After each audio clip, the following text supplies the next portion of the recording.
Good Hello. morning, everybody out there. Welcome to the Bottom Line Show Good here morning. in April 23rd. You know what we had this week, Bria? What? We had snow this week.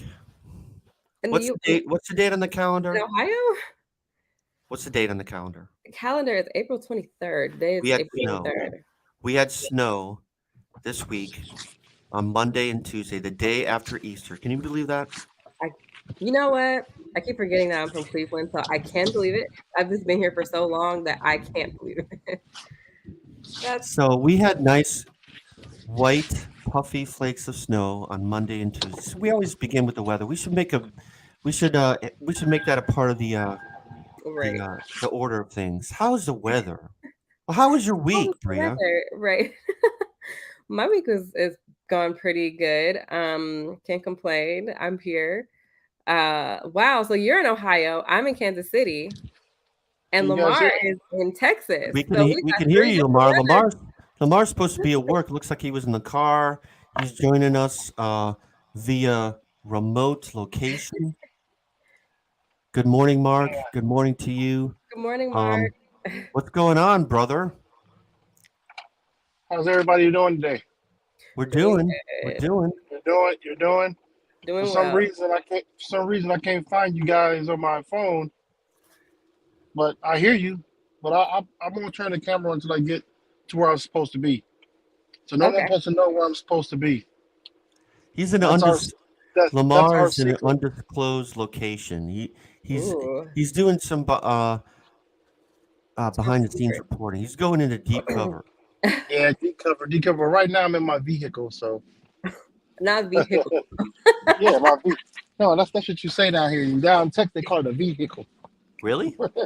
Department of Vehicle and something there. Wow. Department of Motor Vehicles. Nah. You know, But anyway, yeah. So, what is the list of topics that you guys got? You guys ran through those topics yet? Not yet. We no, just we came up. just logged on, buddy. Okay. We we have today we're gonna talk about a few things. We're about the DC shooting. Sure you guys have heard yesterday there was a shooting in Washington DC. Yeah. Candace Owens had some things to say about the government intentionally killing COVID patients. Marjorie Taylor Greene, as usual, crazy talk. We have Disney versus Florida. We know Okay. that Oh, yeah. Disney is considered, I guess, a special district, and now Governor DeSantis has signed a bill to deny them that Right. status. Kentucky abortion law.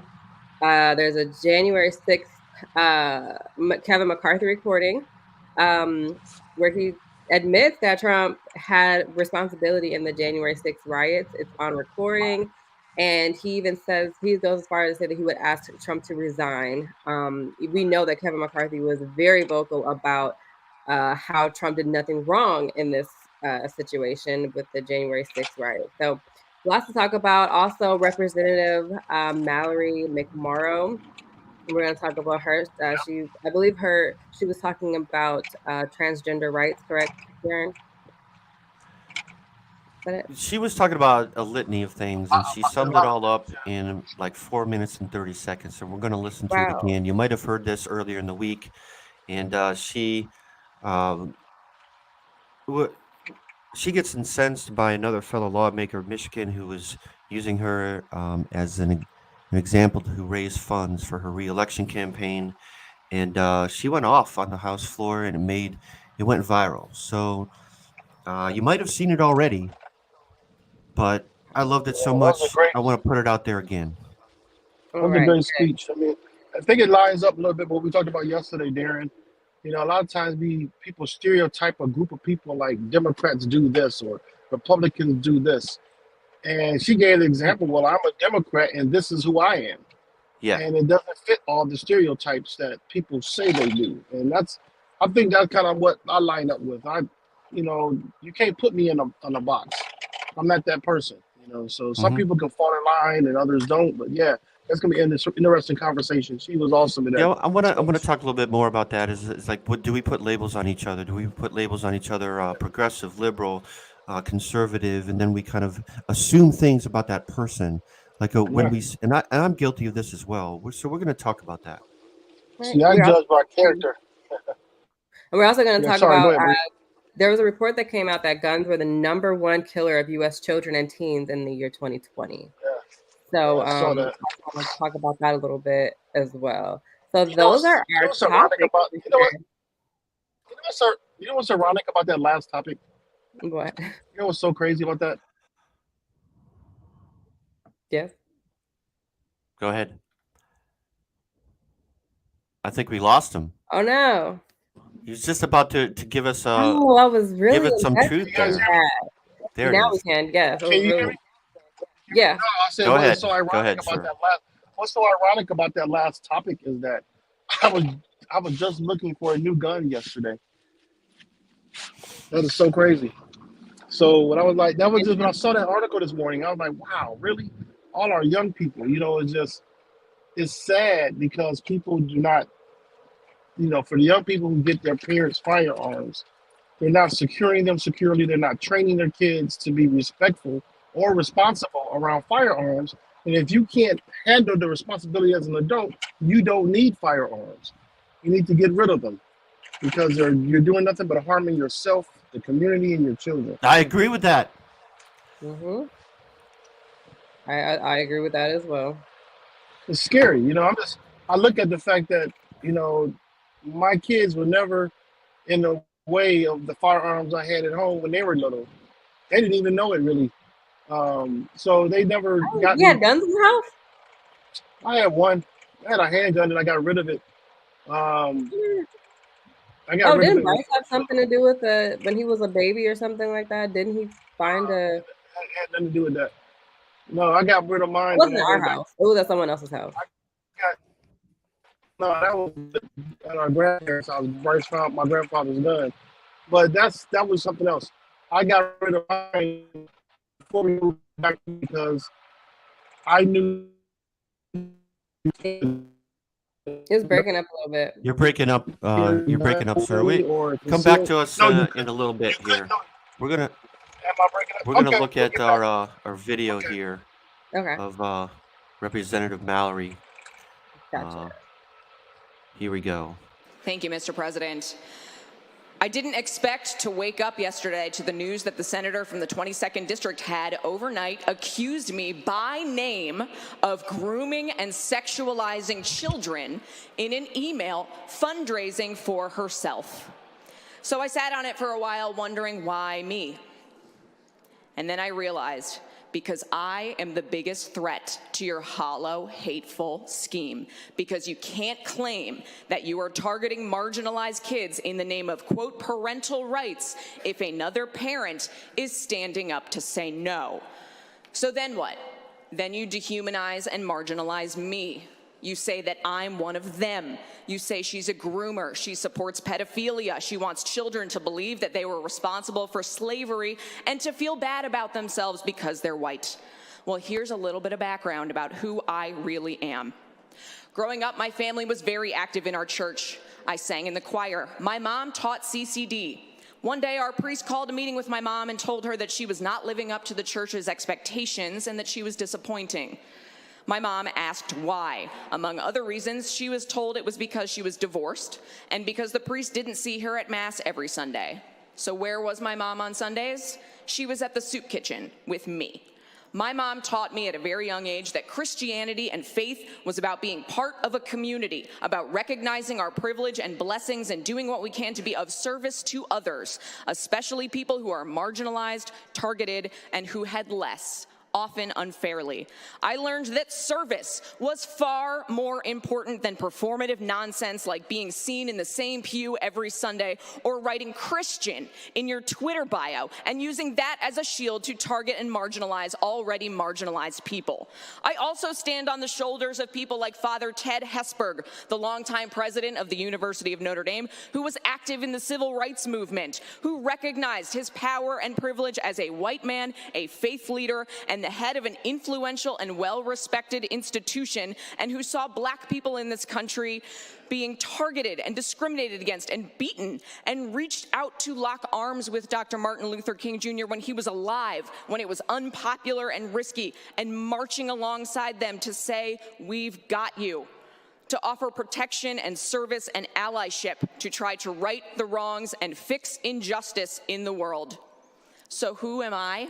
I am a straight, white, Christian, married, suburban mom who knows that the very notion that learning about slavery or redlining or systemic racism somehow means that children are being taught to feel bad or hate themselves because they are white is absolute nonsense. No child alive today is responsible for slavery. No one in this room is responsible for slavery. But each and every single one of us bears responsibility for writing the next chapter of history. Each and every single one of us decides what happens next and how we respond to history and the world around us. We are not responsible for the past. We also cannot change the past. We can't pretend that it didn't happen or deny people their very right to exist. I am a straight, white, Christian, married, suburban mom.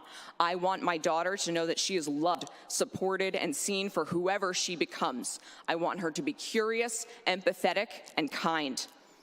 People who are different are not the reason that our roads are in bad shape after decades of disinvestment, or that healthcare costs are too high, or that teachers are leaving the profession. I want every child in this state to feel seen, heard, and supported, not marginalized and targeted because they are not straight, white, and Christian. We cannot let hateful people tell you otherwise, to scapegoat and deflect from the fact that they are not doing anything to fix the real issues that impact people's lives. And I know that hate will only win if people like me stand by and let it happen. So I want to be very clear right now. Call me whatever you want. I hope you brought in a few dollars. I hope it made you sleep good last night. I know who I am. I know what faith and service means and what it calls for in this moment. We will not let hate win.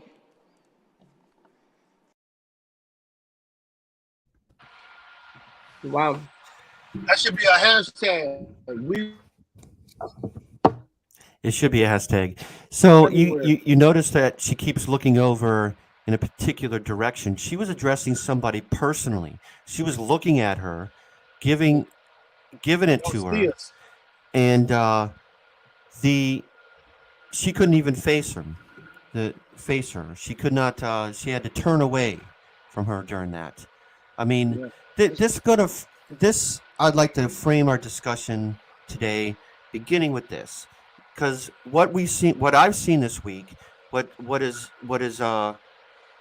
got me burning is all these culture war issues that are cropping up all over the country, and state legislatures are banning books. They are passing anti-trans legislation. They are they're effectively banning abortion in places like Kentucky and Oklahoma. It's going to be up to the Supreme Court in just a few weeks. We could see the end of Roe versus Wade effectively in this country. And this is what the Republicans want to hang their hat on. These culture war issues with CRT, banning math books in Florida. Are you kidding me? Yeah. I posted something yesterday about there's a children's book about babies that's meant for preschoolers that was banned. Right. Unreal. Yeah.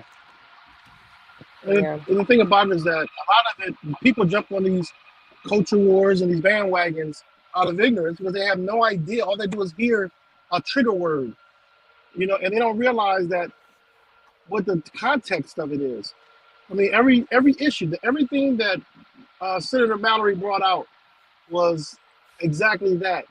The assumption of how a person is supposed to be because they align with a certain group of people. So they're supposed to have everyone will just think alike. That's not the case.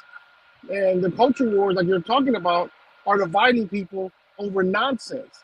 I mean, you have it everywhere from sports to how a person is supposed to look or what the right of their body is without even knowing the context of what's going on.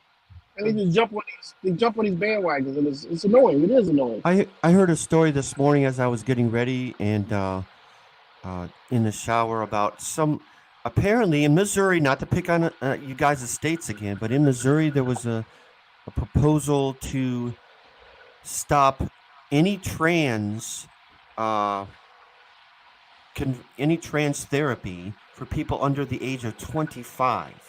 How is this legal? How is this happening in the United States of America that adults cannot freely express themselves?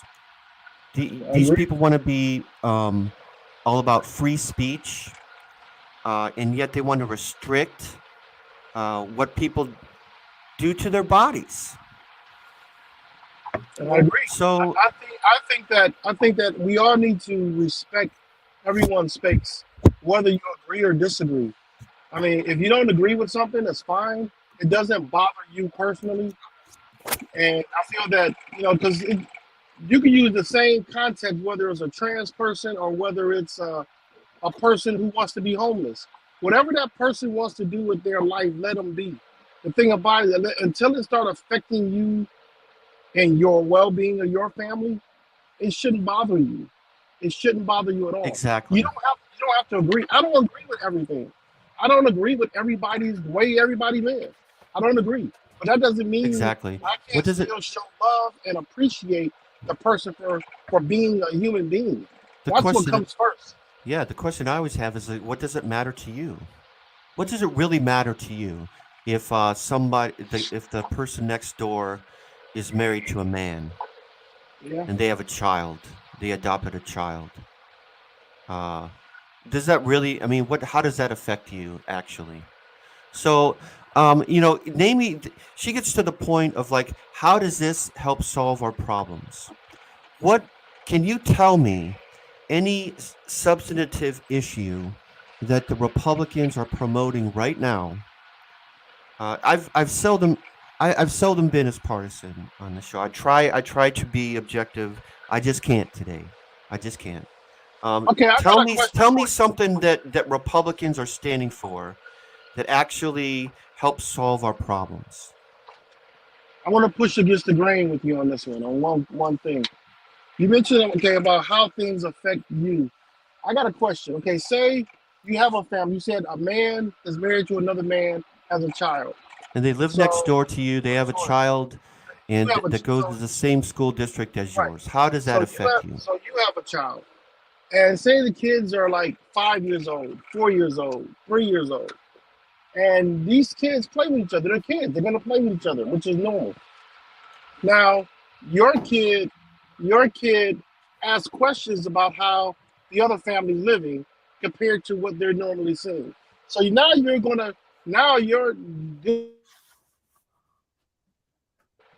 you mold a child into your beliefs most of the time, or how you feel things are. If you don't agree with That gives you an trans opportunity life, to express let me your finish. values to your Let me finish. child, though. Let me finish. Let me finish. So you may not agree with the lifestyle, right? You may not agree as a household with that lifestyle. So your job to your child is to show your child to love and care for everyone, regardless of their lifestyle. Regardless of the lifestyle, you have to show care and love for it and respect people in general. Now, the issue I have with that is that if your household doesn't agree with it, it's going to be you don't have to say it at all. Your child sees man and woman, and your next door neighbor is man and man.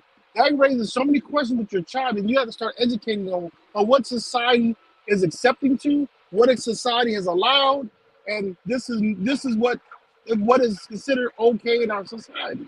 That doesn't mean you have to agree as a household.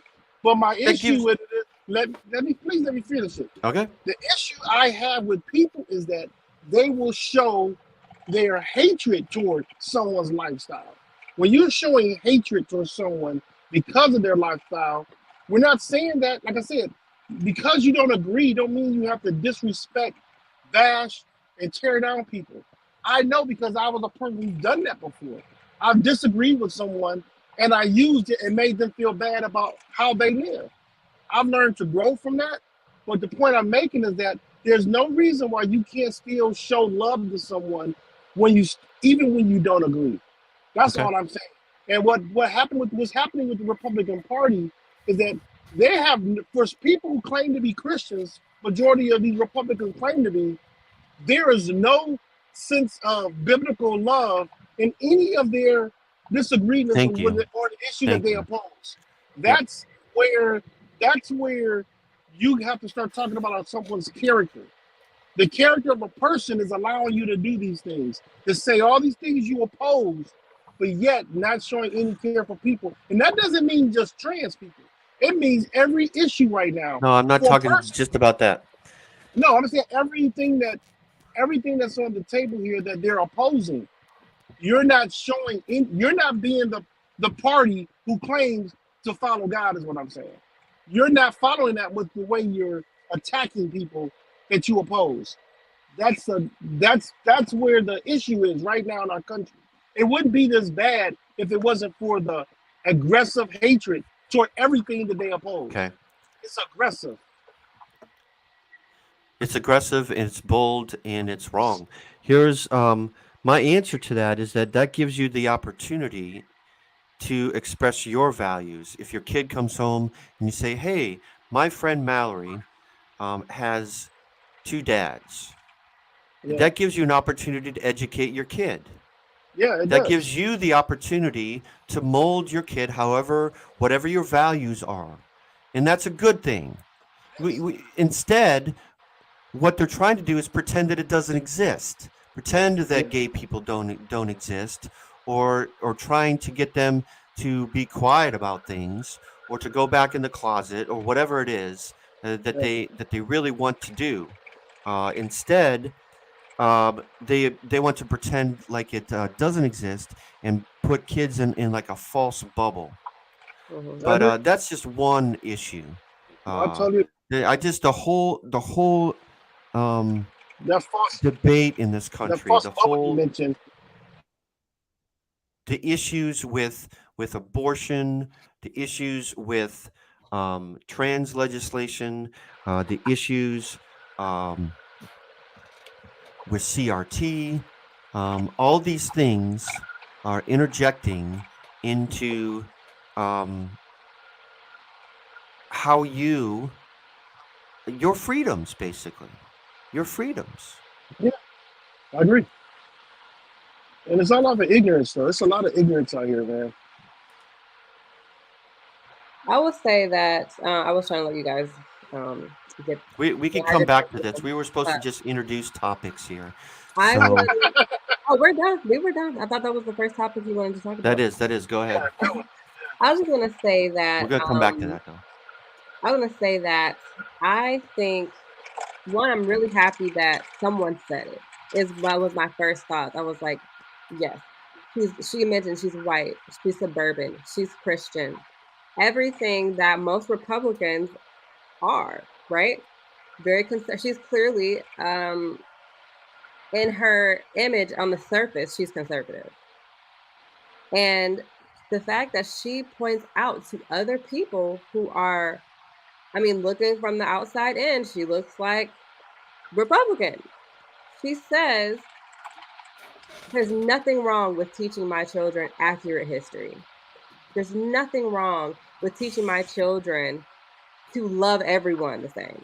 There's nothing wrong with this at all. And in fact, the people that you are trying to marginalize have no fault in how crazy our economy is, how expensive healthcare is, how we have all of these other more important issues, but the Republican Party wants to focus on marginalizing people who just are trying to live their lives.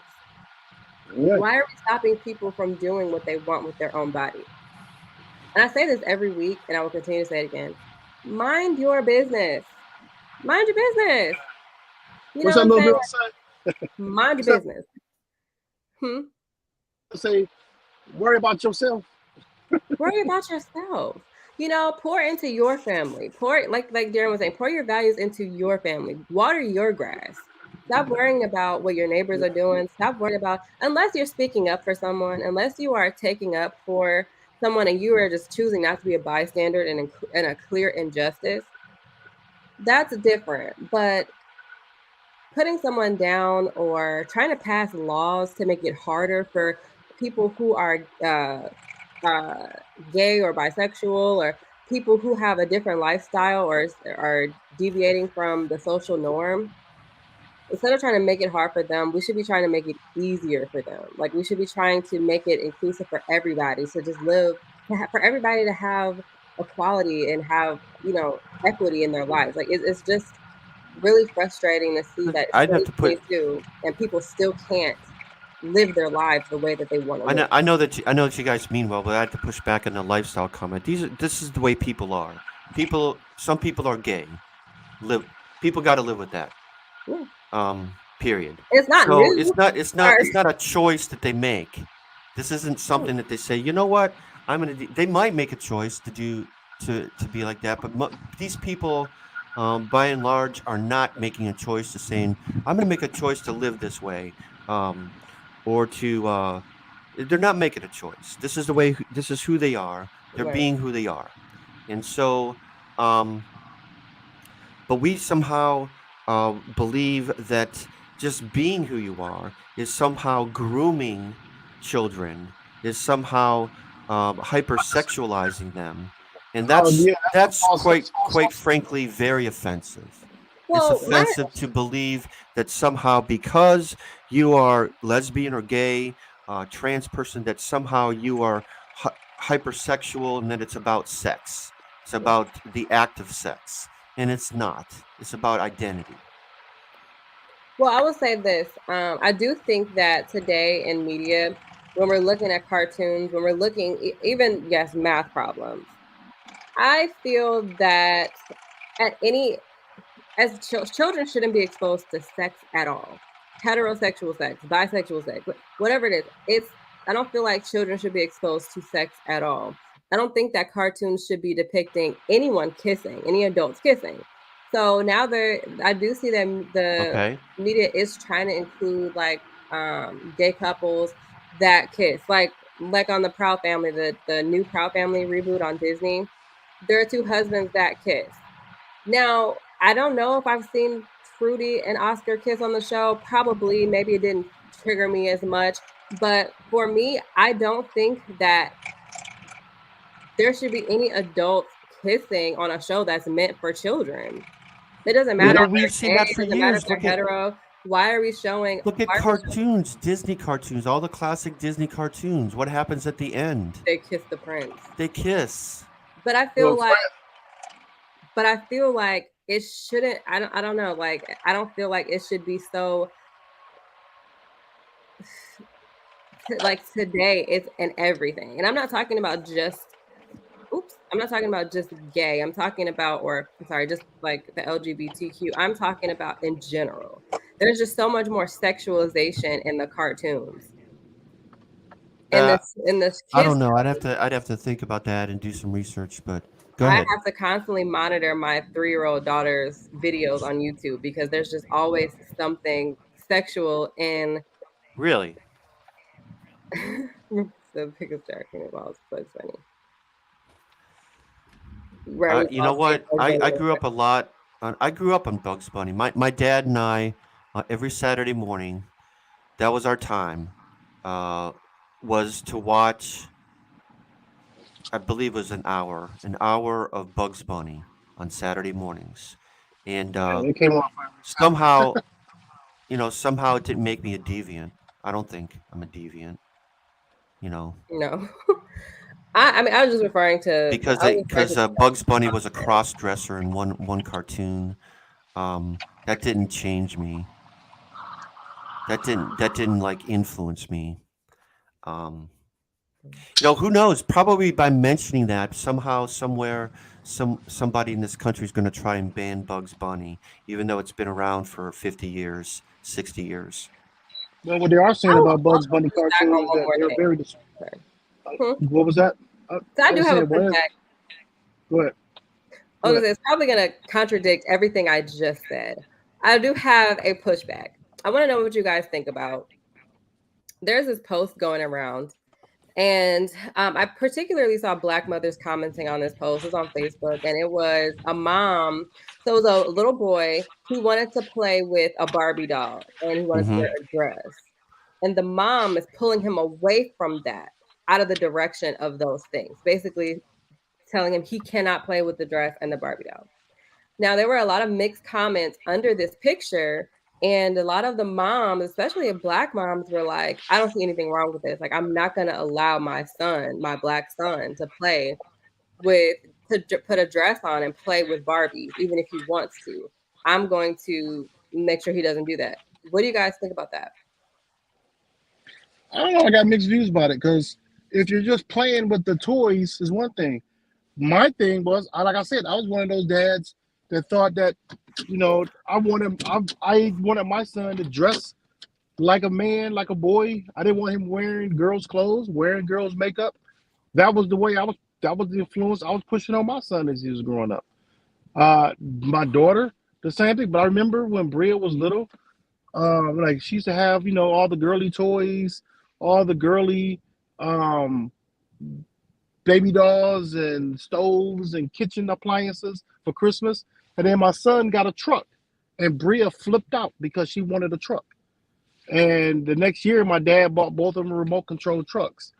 And it shows that guys can play with girl toys and girls can play with guy toys or boy toys, and it's okay. Again, like I said, it's how you, if that boy or that girl grows up with and realizes that they're gay or they are their identity is not what the outer identity is, that's something that you have to start dealing with as a family and have that conversation.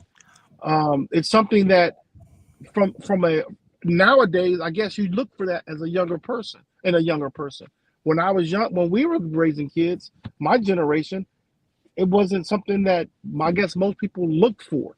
It was like an assumption that, okay, you have a male child, he's going to grow up to be a male. If it was not that, if they grew up and they were gay, it was different.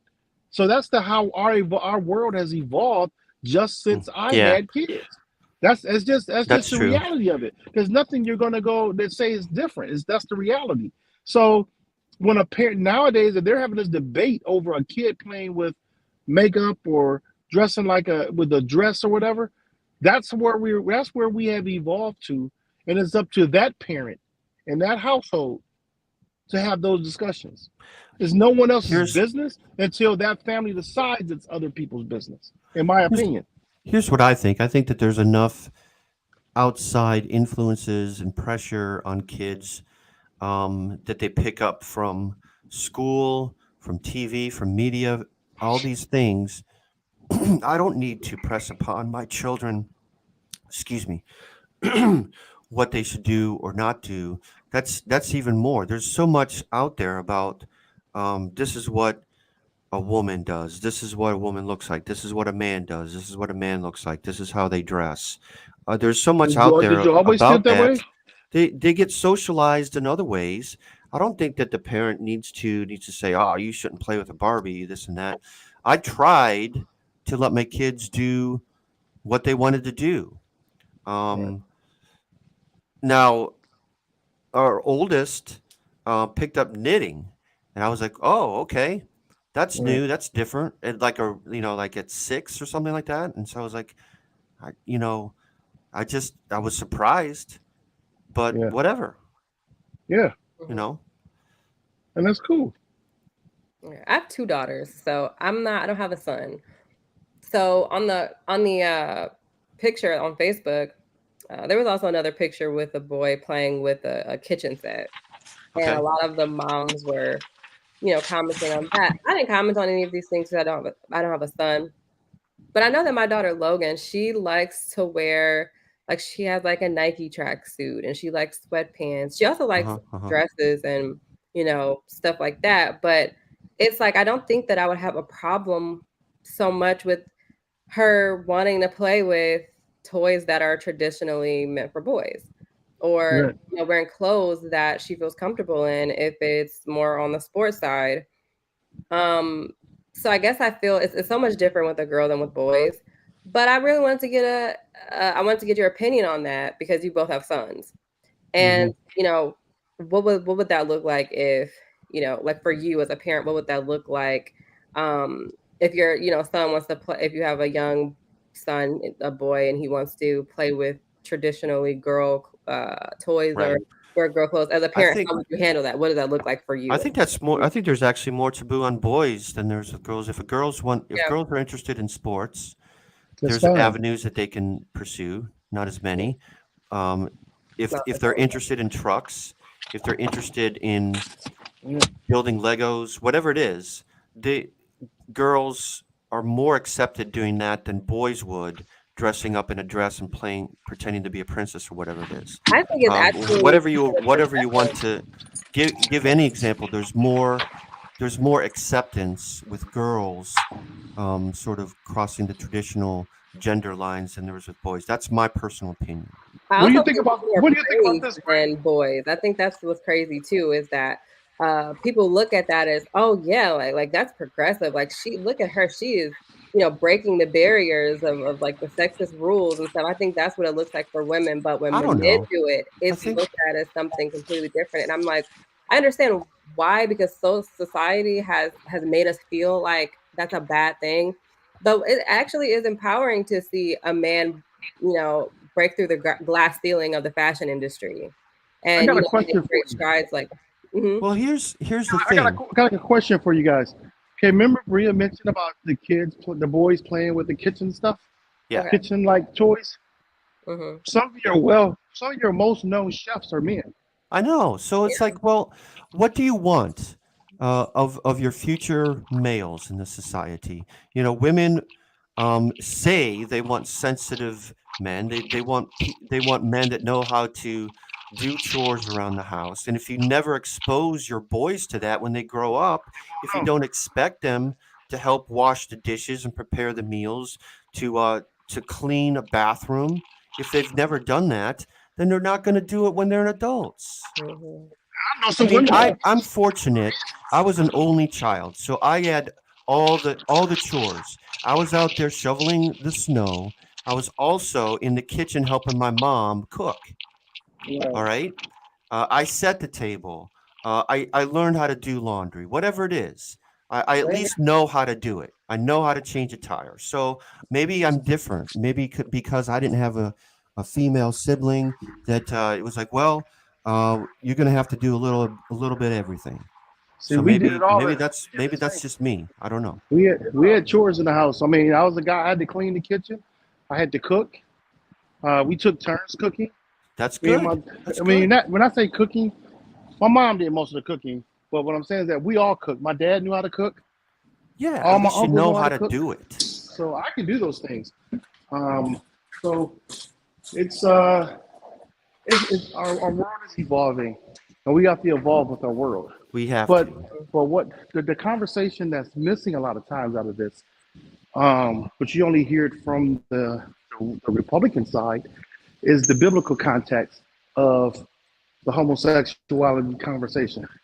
How does that play? How do we frame that with our society? How does that work?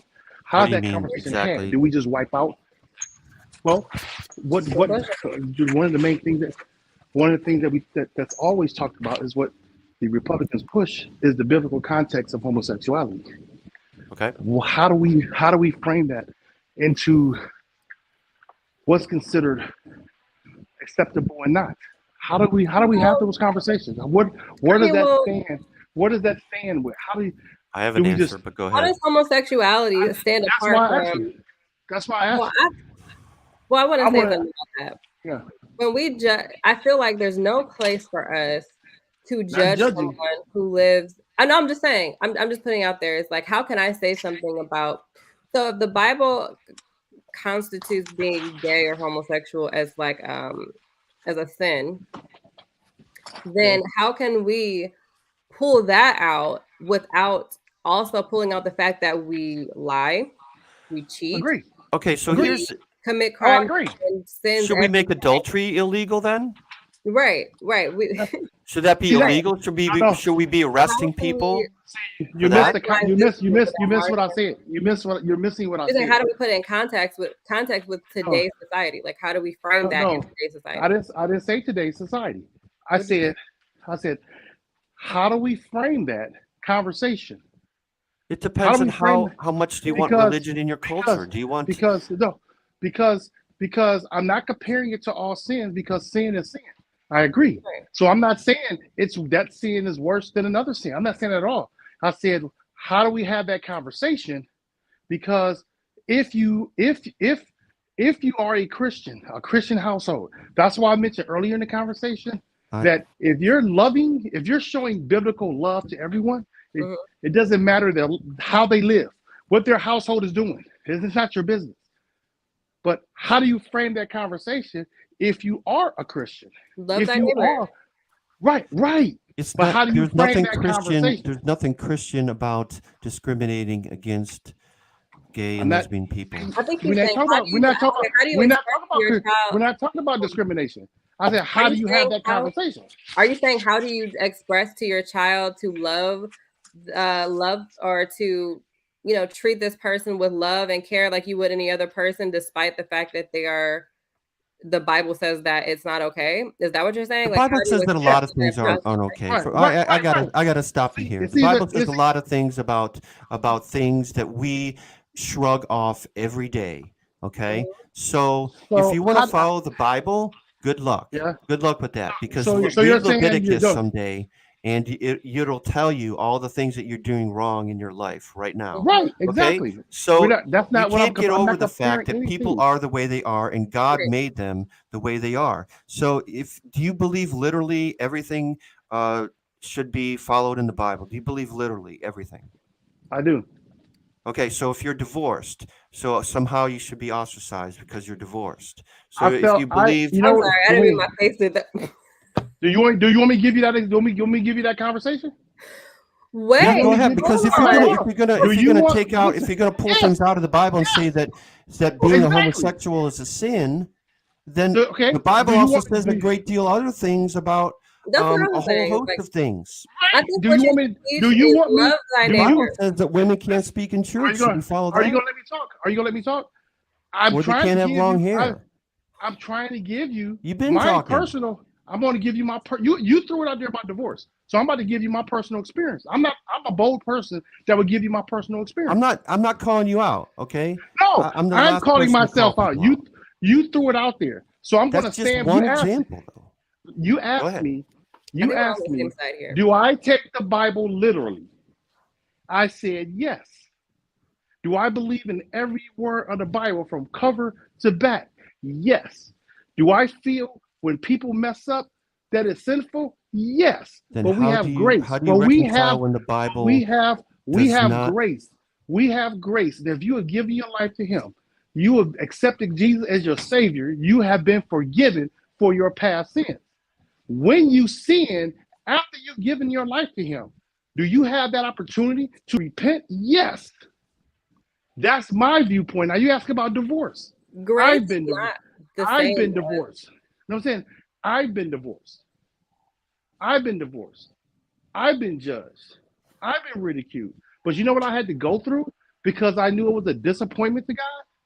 I had to go through that embarrassment, had to go through that part of your life where you have to sit back and you have to have those one-on-one conversations with God. You have to ask for that forgiveness because you know you messed up. You feel that you could have done more to make it better.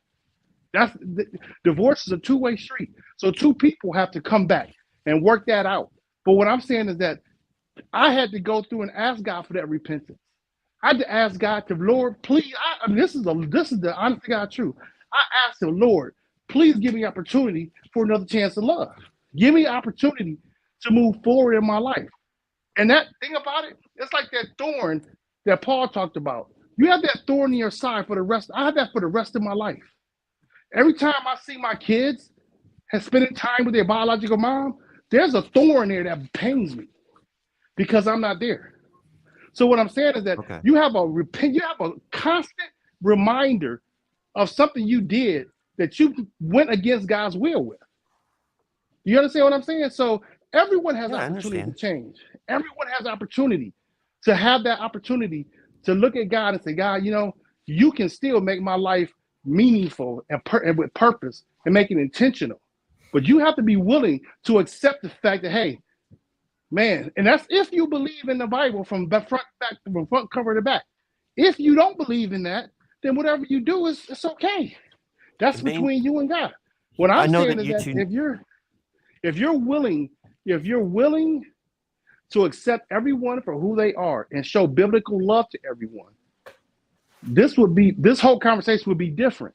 But the thing about, like I said, there's hatred that is thrown out there. The hatred is thrown out from every area, not just, like I said, not just on the trans community. This is on so many other topics. But it got to start off with, are you going to be willing in your heart and your character to love other people regardless? If you can't do that, you're in trouble. That's what I'm saying. Your life is going to be hard because you're going to got it. always oppose I everything. agree with you. And I appreciate you sharing your story. And I think that was well said. Your original question is, how do you have that conversation Right. when it's written in the Bible 7 times that homosexuality is wrong, or that the act of being in a same-sex relationship, or the act of uh, homosexual attraction and Yeah. sexual activity is wrong? How do you have that conversation if you are a Christian family? And for me, it's about the main emphasis of the Bible. The main emphasis of the Bible is grace, is love, Yeah. is forgiveness. Secondly, there's a lot of places in the Bible that contradicts itself. So whenever you read the Bible, you are interpreting it, whether you know it or not. You Yeah. are taking those words and you're applying them to your life, and what it means to you, and how it informs you to live your life. Okay. And we all have lenses. We all have cultural lenses. We all have our own, we all have our own eyeglasses on when we see that. And so we are interpreting the Bible. Yeah. And whether we know it or not, it's like if you take everything literally, you will have contradictions in your life. No, I agree. I know my brother. Okay, that's what I wanted to say. So I mean, the Bible does little to address the fact if somebody is born a particular way, then that literally means, if you look at the Bible, that God created you that way. Okay? If you read Genesis 1, if you read Psalm 139, it says that God stitched you together in your mother's womb. If you believe that literally, then you believe that God made gay people the way they are. Okay? So how do you reconcile that when the fact that Romans 1 and Leviticus and all these other texts that people want to throw around say that this behavior is bad? How do you reconcile it? That is a contradiction. Right. And so I've chosen the way of what the world is like, what people are like. Okay, I use the term of divorce because it's something that a lot of people have used as a disqualifier. Okay, I totally agree. I don't believe that people who have been divorced.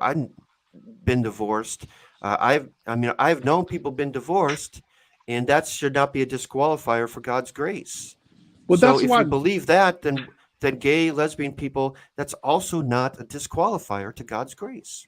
That's what I believe. So I'm glad. I just wanted to put that out there. You had your point of view. I wanted to put mine up. Yeah, I didn't say that there was no grace, because it's great. God gives grace to all.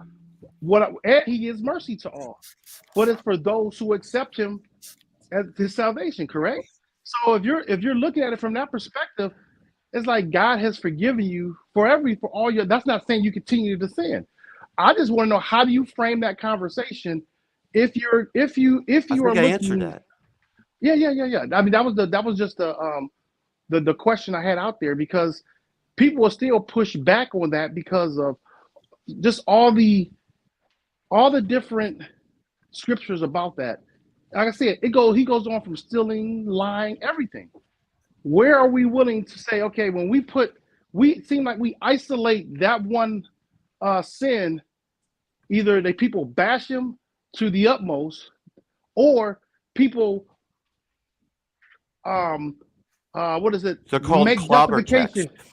They it's like People two use it. spectrums on it.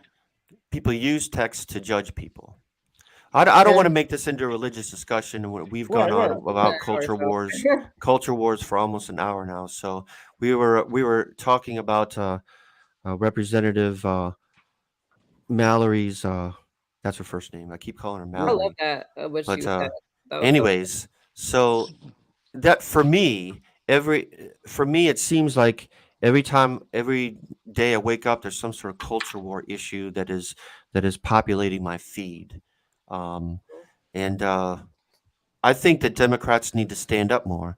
Democrats need to Hmm. fire back more. Democrats, I think she's doing what needs to be done, and is unfortunately that is to be making it personal, calling people out. Like we had that last week. We had the guy in the state legislature in Missouri call someone out personally and said that you use a personal story. You remember you telling me the story about when your brother came out as gay and he was afraid to tell you. Why do you think that he was afraid to tell you? It's Right. because That of was bills good. like this. And here's Yeah. what I don't know. And here's what we were going to talk about, Lamar. Now, one of the Yeah. things we're going to talk about this morning. I have problems reconciling with people who call who label me because I'm a Democrat.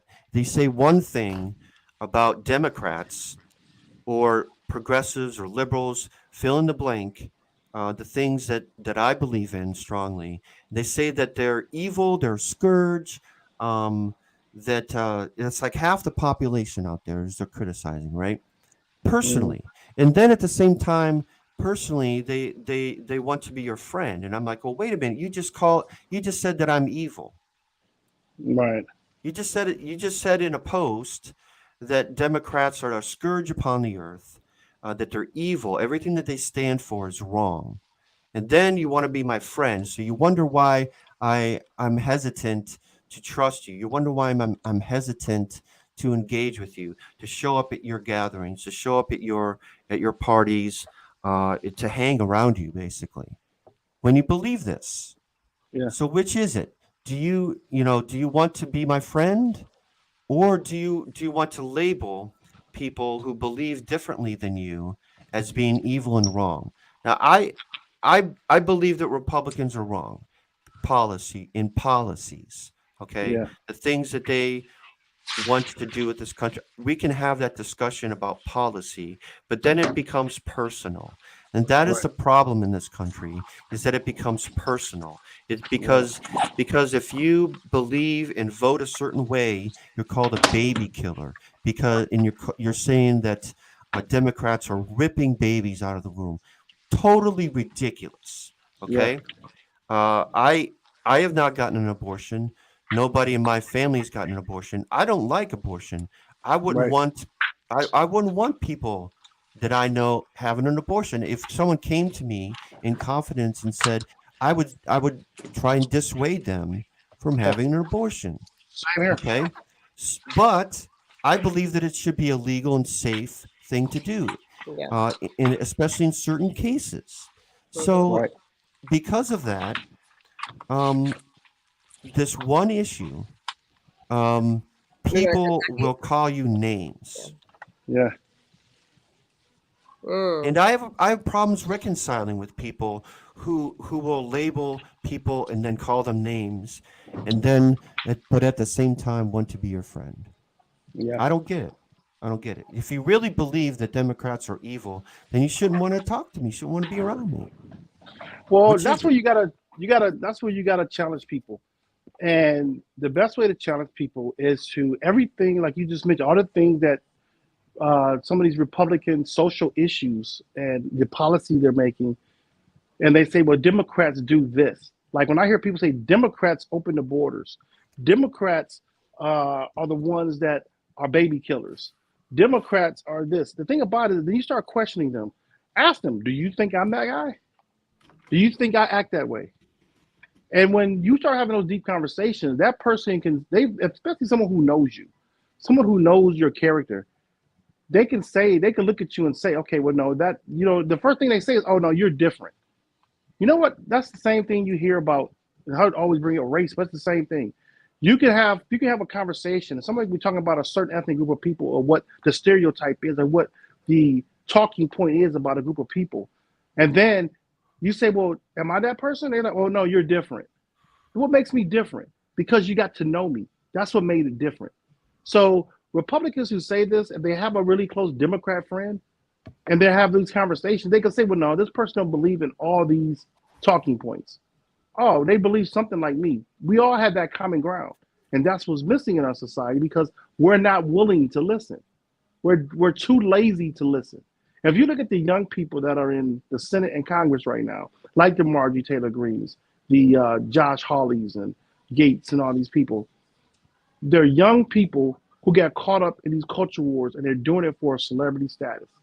When you look at politicians, when you look at politicians, then vote. Well, that's what I'm saying. The votes, the celebrity status is getting you the votes. Donald Trump started that. Everybody wants to be the next Donald Trump. That's all this is about. There's only going to be one Donald Trump. Okay, I gotta say the dude was genius in how he did it. He did exactly what he wanted to do and he made it there. The point, with all that being said, is that if you look at older politicians, at some point in their life, there was this civic duty that they did for the community. I'm not saying they were all right and they didn't have their biased ways with it, but they did something within the community to make the community better, whether it was nonprofits, whether there was something to help. Even the Congress people you hate, the older ones, they did something. Even Mitch McConnell, and I can't stand him, but everyone had some type of civic duty. They did something in the early parts of their career to get in that position, whether it was fake or not. They did something. What is Marjorie Taylor Greene ever did for the community? What did Matt Gaetz do for the community? What did Josh Hawley do for the community? What has Ted Cruz done for the community?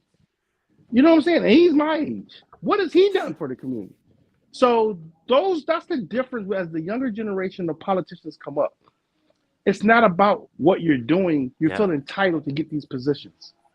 And that's what I see from the Republican side. From the Democrat side, from what I understand, from what I see, even the younger ones, they all started at the grassroots level to get to where they're at. And most of the time, they're fighting hard for a cause, whether it's identity cause, whether it's discrimination causes, whether it's healthcare cause. It's always a main cause that pushes these people into politics. If you look at some of the women in there now, I forgot the one woman's name. She lost her kid to police violence. That's what made her become a congresswoman. She's fighting for police reform. There's people that are fighting for things because their lives were affected personally, is what made them politicians. I don't hear that from the Republican side. I don't hear these personal relationships that say, wow, this is why I want to be they want to come in because they want gun rights. So I want to be a politician. That's bullcrap. Personal experience is powerful.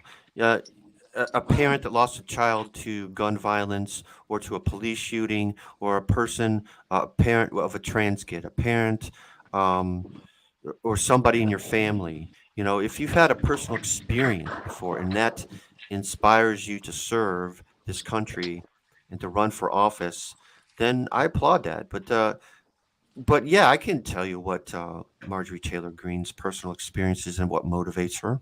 Speaking of her, though, she made the news this week, and she's on hearings in Georgia about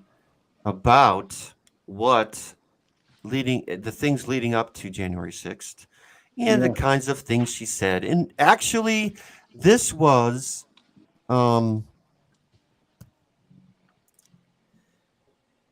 is this the one I want? I think so. This is the one I want. Okay. So this was like a 10-year-old caught in a lie. And she kept backpedaling. She said, I don't recall. She recalls it.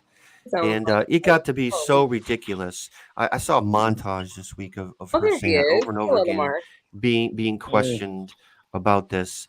So here's a minute-long video of Marjorie.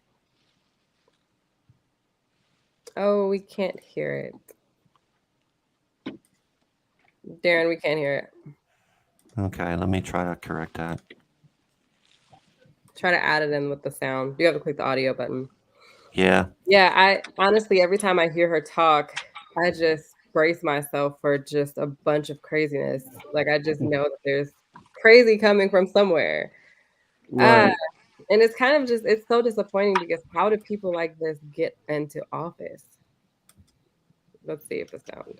Congresswoman Marjorie Taylor Greene testifying under oath that she does not remember urging President Trump to impose martial law to stay in power after he lost the election. A group of Georgia voters is seeking to disqualify Greene from running for re-election because of her alleged role in the January 6th Capitol riots. At the hearing today, Congresswoman Greene repeatedly deflected questions about her involvement in the insurrection. Anyone ever mentioned to you the possibility that there might be violence in Washington on January 6th, 2021? I don't remember. The question is just about whether anybody at all ever mentioned to you the possibility of violence. I don't remember. Okay. So you're not denying it. She's smiling. She says that. What happens next? Attorneys on both sides are expected to submit briefs by next Thursday. The judge says he'll make his recommendation about a week after that. So regardless of what happens, Congresswoman Greene could still appear on the primary ballot when early voting begins on May 2nd.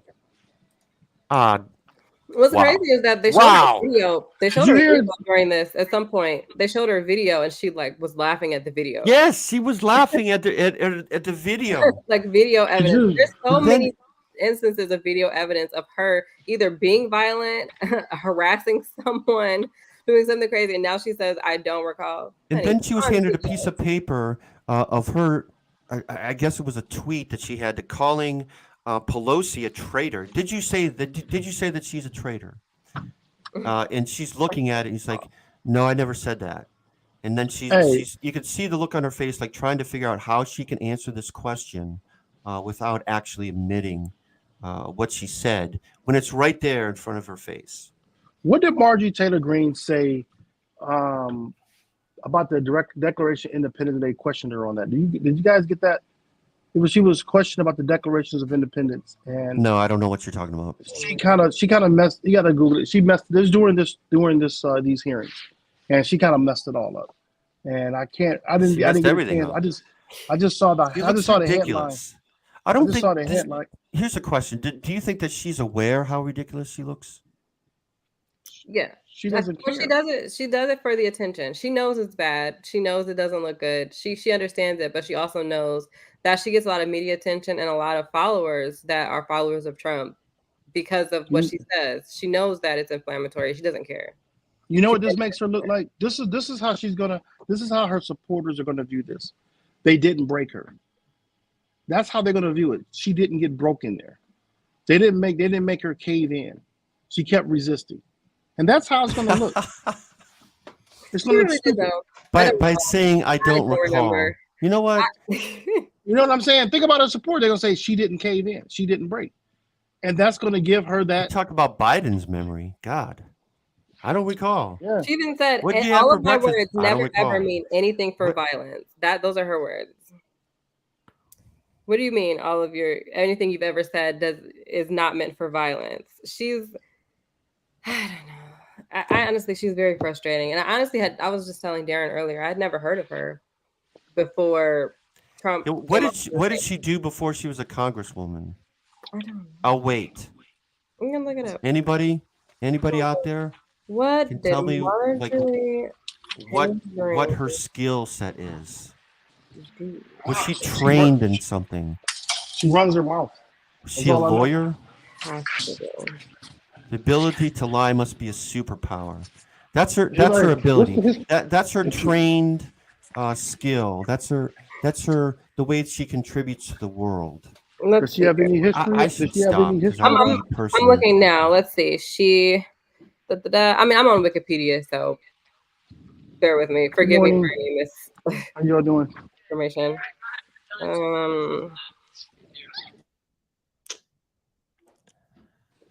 Can you guys still hear me? Yes. Mhm. Okay, I'm on mute now. I'm on the mute for a second. Go ahead. I'm still listening. Mhm.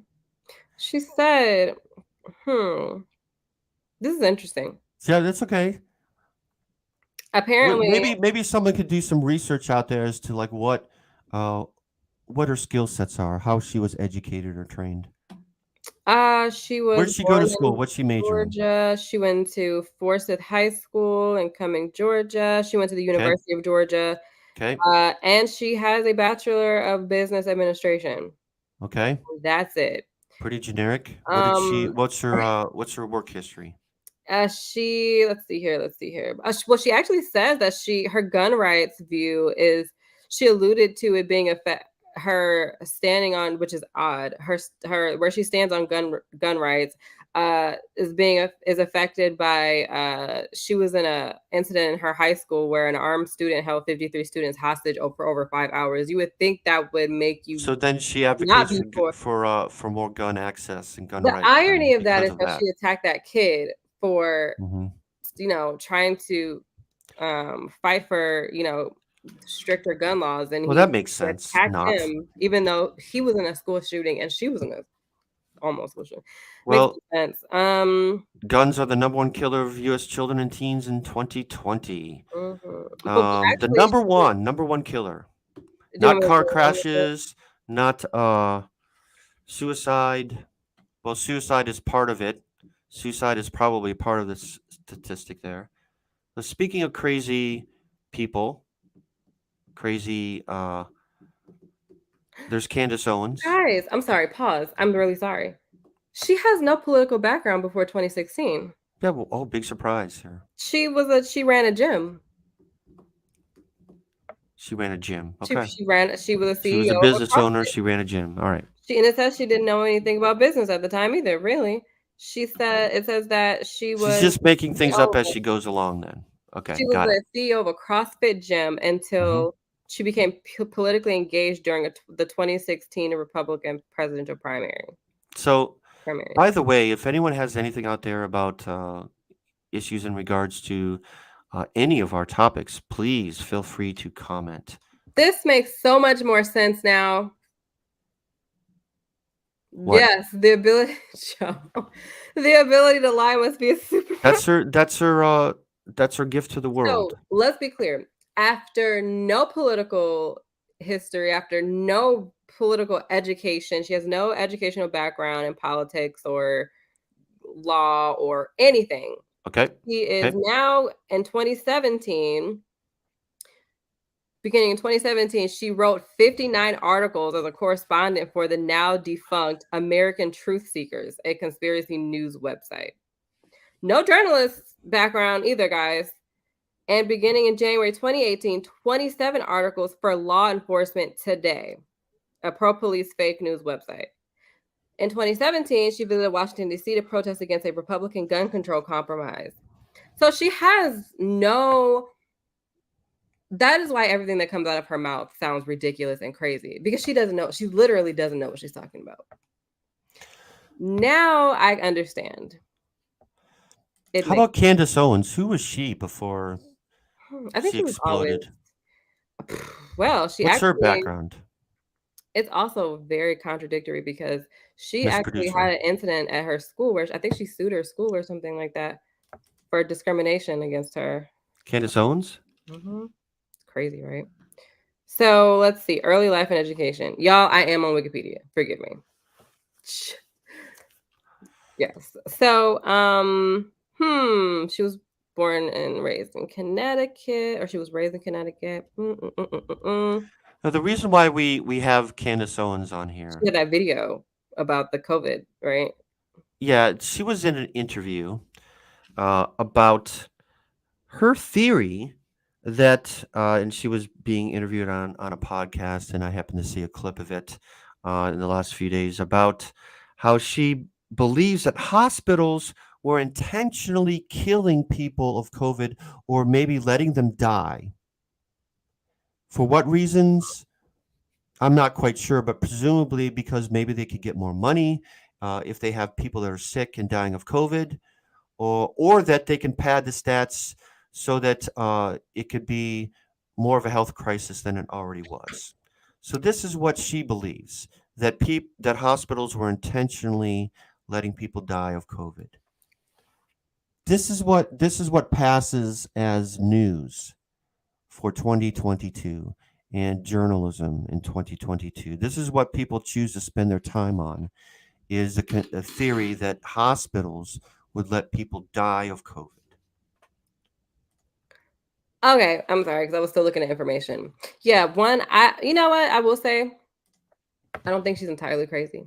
I don't think that it's a government initiative or anything like Really? that, but I do know that some hospitals were just so overwhelmed and fed up with people that weren't getting vaccinated and they would come in the hospital and they actually would give care to nothing intentionally. I'm not even going to name the hospitals, but I have some in mind where they were not caring for COVID patients that came in that were sick. They kind of just put them in a bed and left them there and tended to other people. And it was not because Well, it's probably because due to short staffing and being overworked and not having a room for them. that too, but then some nurses actually went online and made videos where they were saying, if you get COVID because you weren't vaccinated, what do you want me to do about it? And I'm not saying that that's admitting that they intentionally didn't help people that had COVID, but it was more so like, Well, that's that's what it looks like interesting. now that you made a video. That is what it looks like. I do want to commend all of the nurses and doctors and staff that were in those hospitals that are in hospitals today caring for the overflow of people coming in that are sick.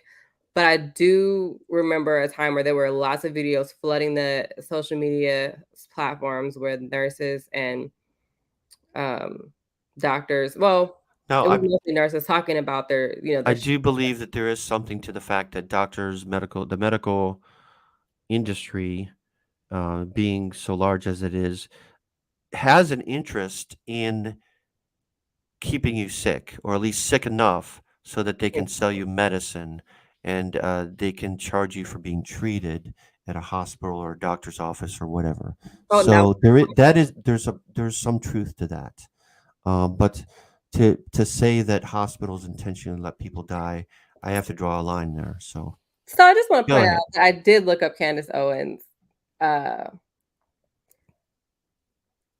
it's so crazy to me how these people can get on here and just kind of it's social media that pushes this, that gives them the image that they have. Because honestly, with the way she talks about CandaceOwens.com. politics, Check it out.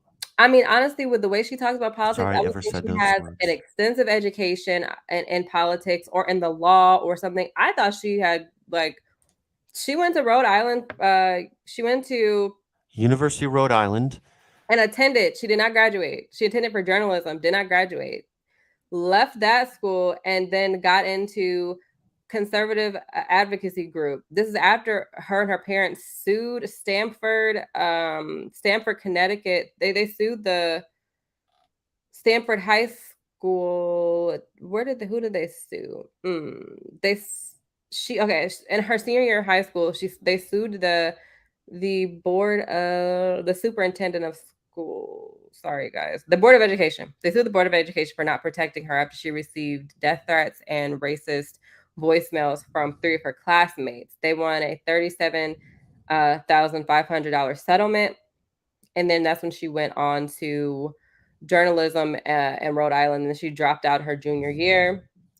The thing is, the way she talks about Black people, the way she talks about, she just as if she's better than everyone else, and I'm like, how? Looking at this, how?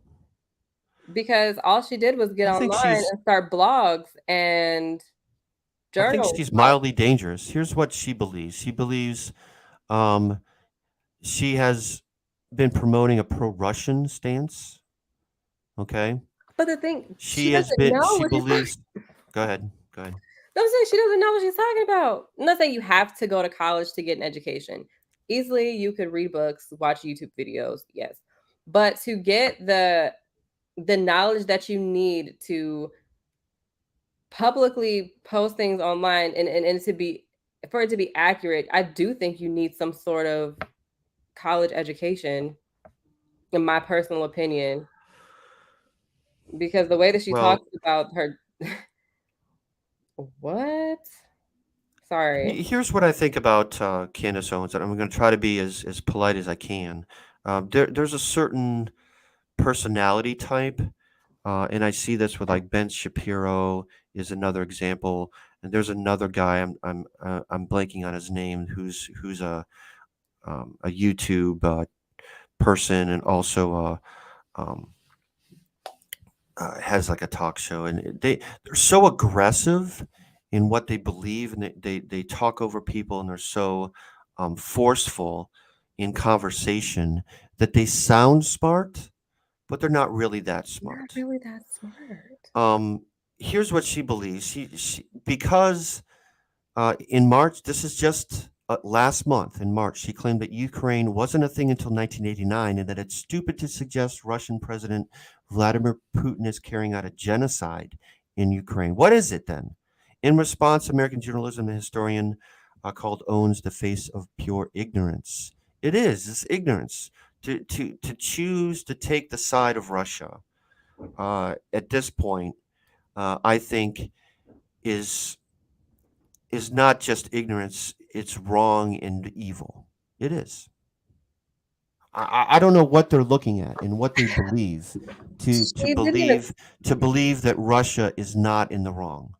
She didn't start any of this, by the way. She didn't start her political career until 2015, and she previously apparently was liberal. Well, she Not believes that the conservative. moon landing was fake. That's another one. But that's the So thing is, people like her don't actually know anything. They get their information from who they listen to, basically.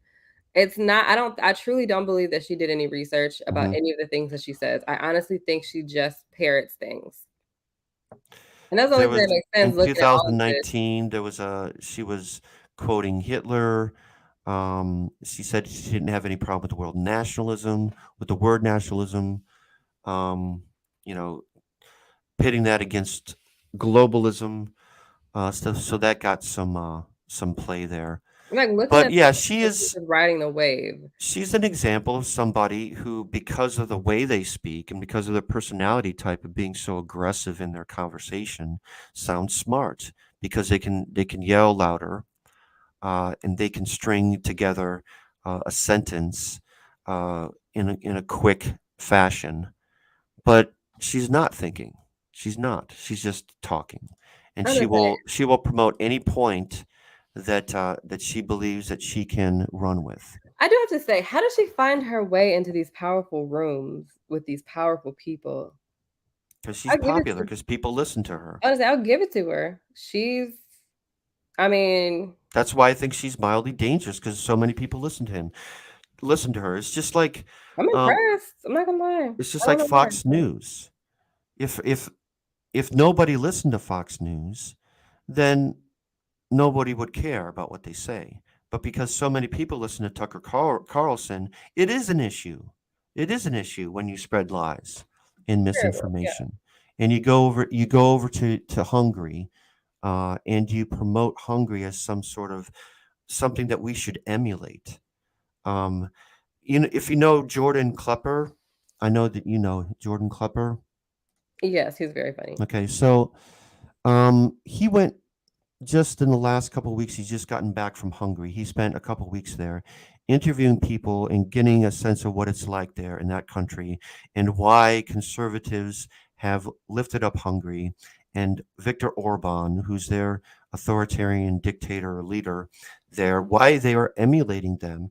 And people like Tucker Carlson went over there for a week and did a show. He did a show from Hungary talking about how great it is there and how we should become more like Hungary. Well, they got some serious issues. They got Yeah. universities closing. They have people who have been shut down as far as dissidents speaking out.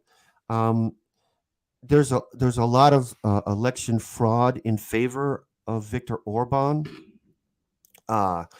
And they outlawed same-sex marriage. There's a lot of things that you look at a place like that and you wonder where do conservatives get these ideas? Where do they come up with this stuff? And they look at places like that and they're following a script. They're Right. following a script, They and have Candace a Owens is book. part of that. I wonder how many books does she have? She has a book that is a very well. This is a selling book. Wow. Well, I want to get to some of these other things. This made big news this week. I'm not quite sure I think it was too big of a news, but the Real reason why and the Barnes and reason Noble. why it made news is because it's Disney. Oh, Quite frankly, yeah. and Yeah, I'm so invested in this. so there's it's interesting. It's going to make news. It's going to affect the people in Florida a lot. Um, let's hear this short story. We have comments. Governor DeSantis signing a trio of bills into law today, including one that would strip Disney of its self-governing powers. And let's go right to Local 10's Hatsabella live in Hialeah Gardens with the details for us today. Hatzel. Calvin, it happened inside Matter Academy. Most of the time, the governor spent talking about critical race theory, but tonight it is Mickey Mouse getting the attention. Governor Ron DeSantis signing it into law, stripping Disney World of its special district designation. The fight with the mouse now escalates. It was really an aberration. No individual or no company in Florida is treated this way. The law now eliminates special districts created before 1968. That includes Disney's Reedy Creek Improvement District, which allows the theme park to operate like a county government.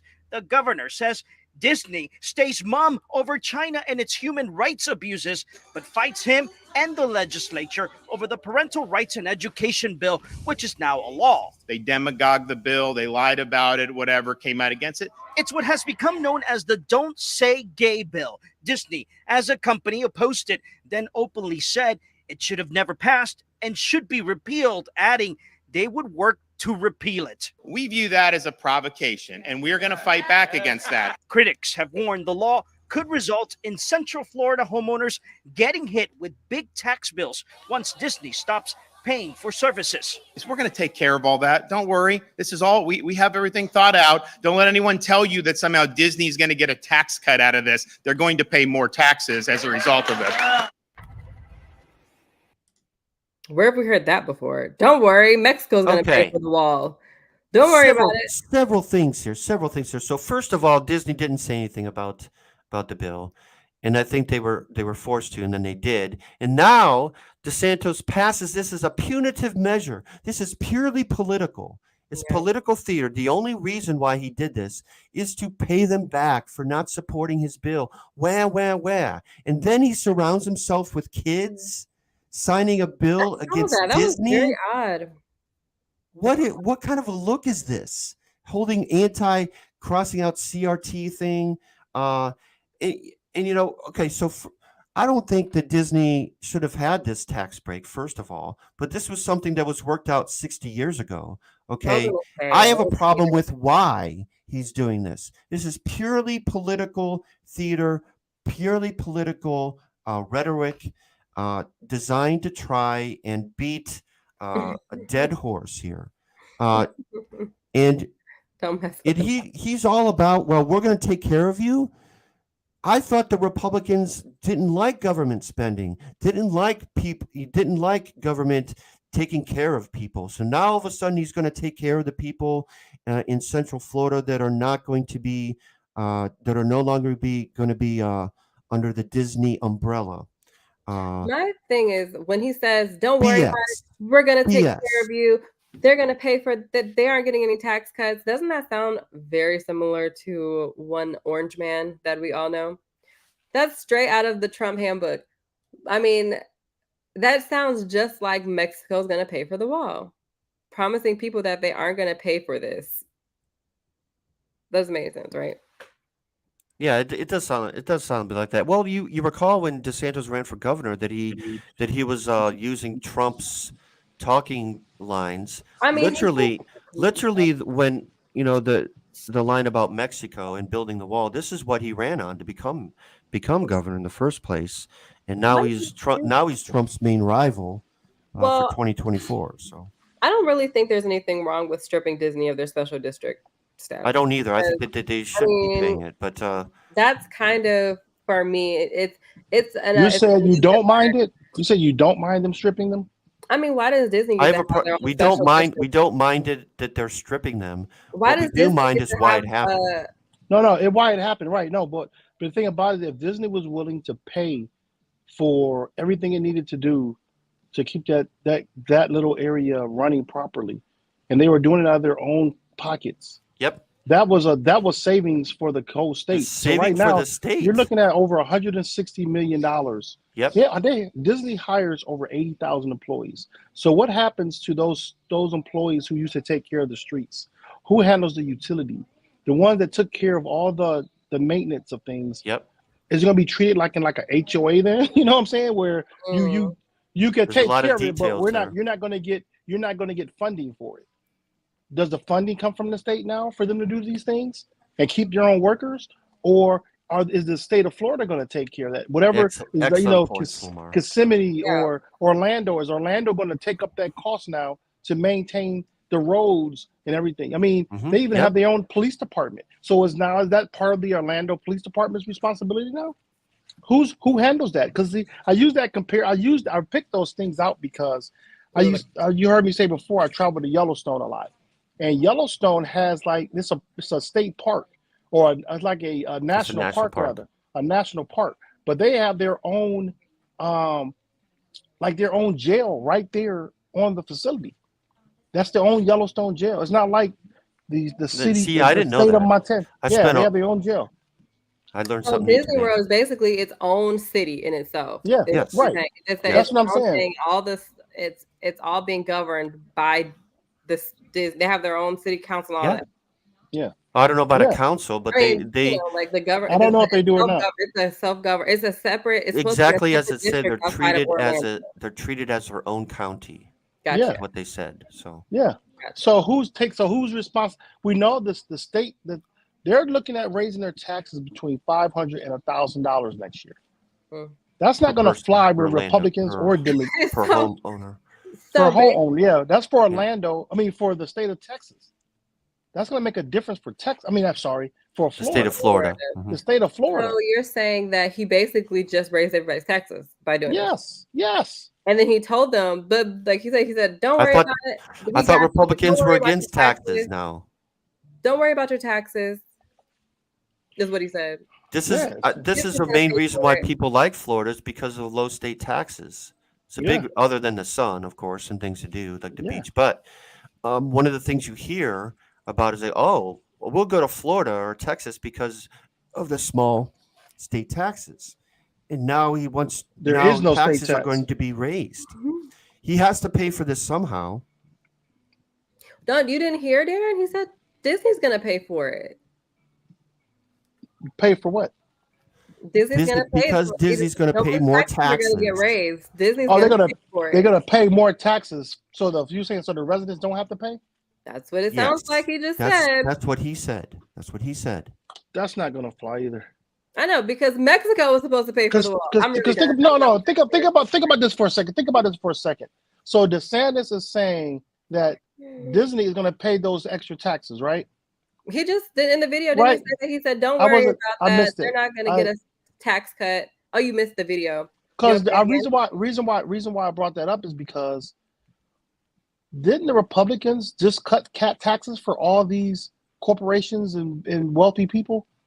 He said it wasn't a tax cut for them. No. What I'm saying is that in 2017, all these wealthy people had their taxes cut. In 2017, Trump put the bill in to cut their taxes. So now you're going to turn around and take another wealthy person because they disagreed with you and make them pay more taxes. Basically, that's a contradiction.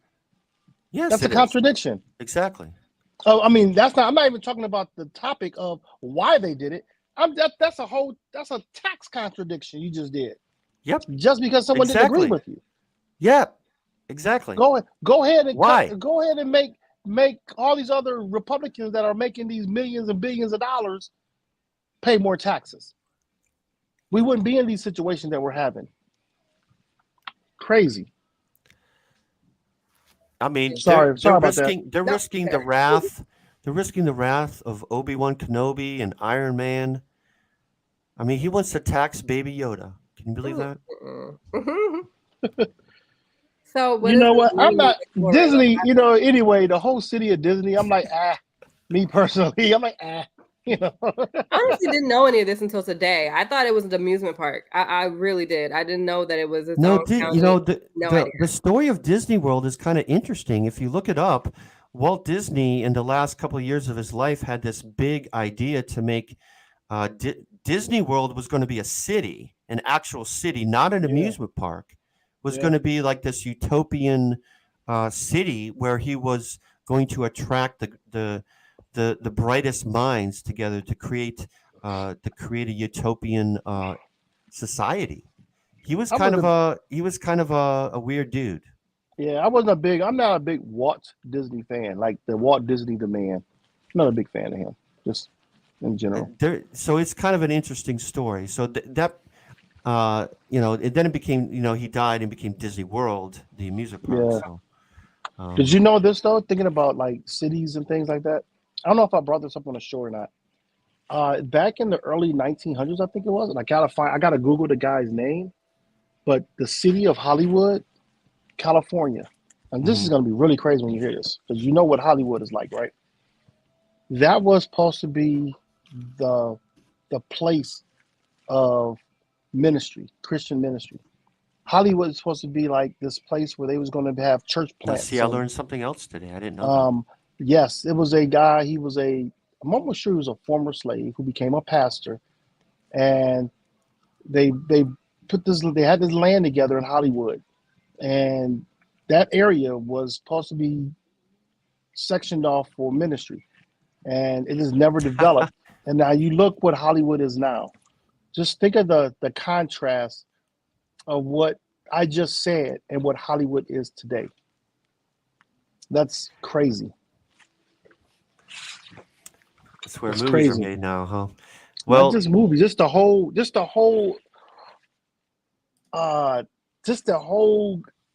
the word I want to use?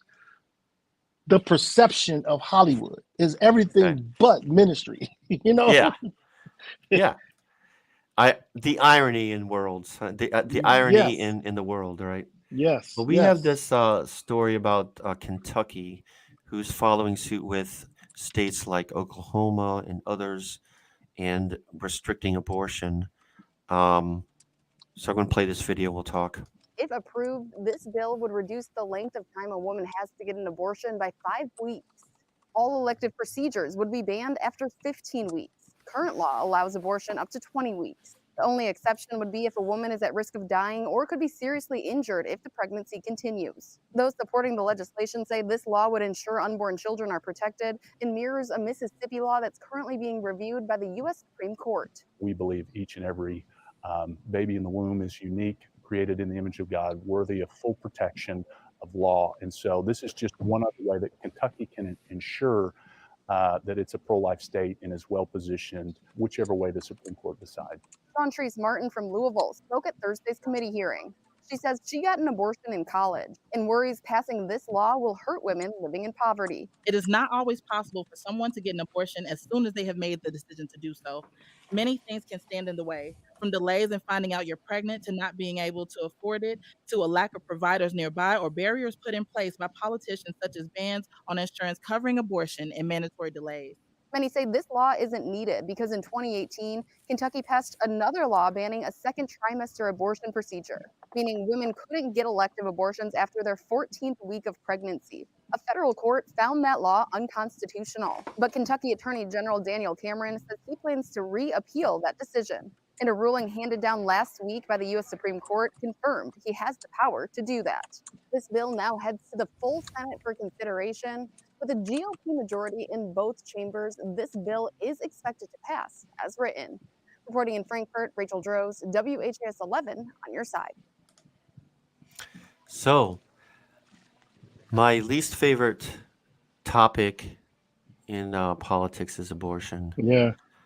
And yet we don't duck anything here. So, it's a trend, and we're going to see it happen in states. This is the year and the season for it.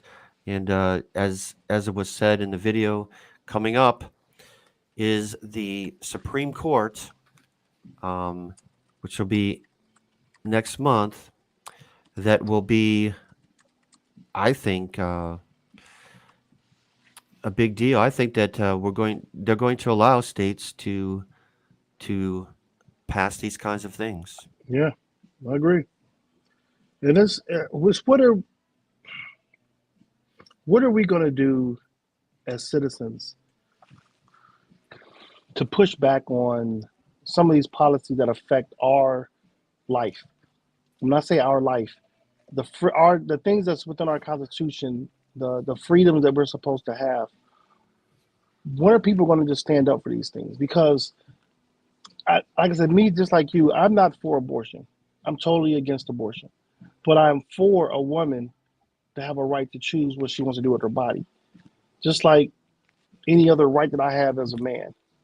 And it's a shame that these are the arguments that we're having instead of trying to make our country better, a better financial situation, as well as a resource and production from a manufacturing standpoint to make our economy better, so we won't have to get products from all over the world. We can make our own things here.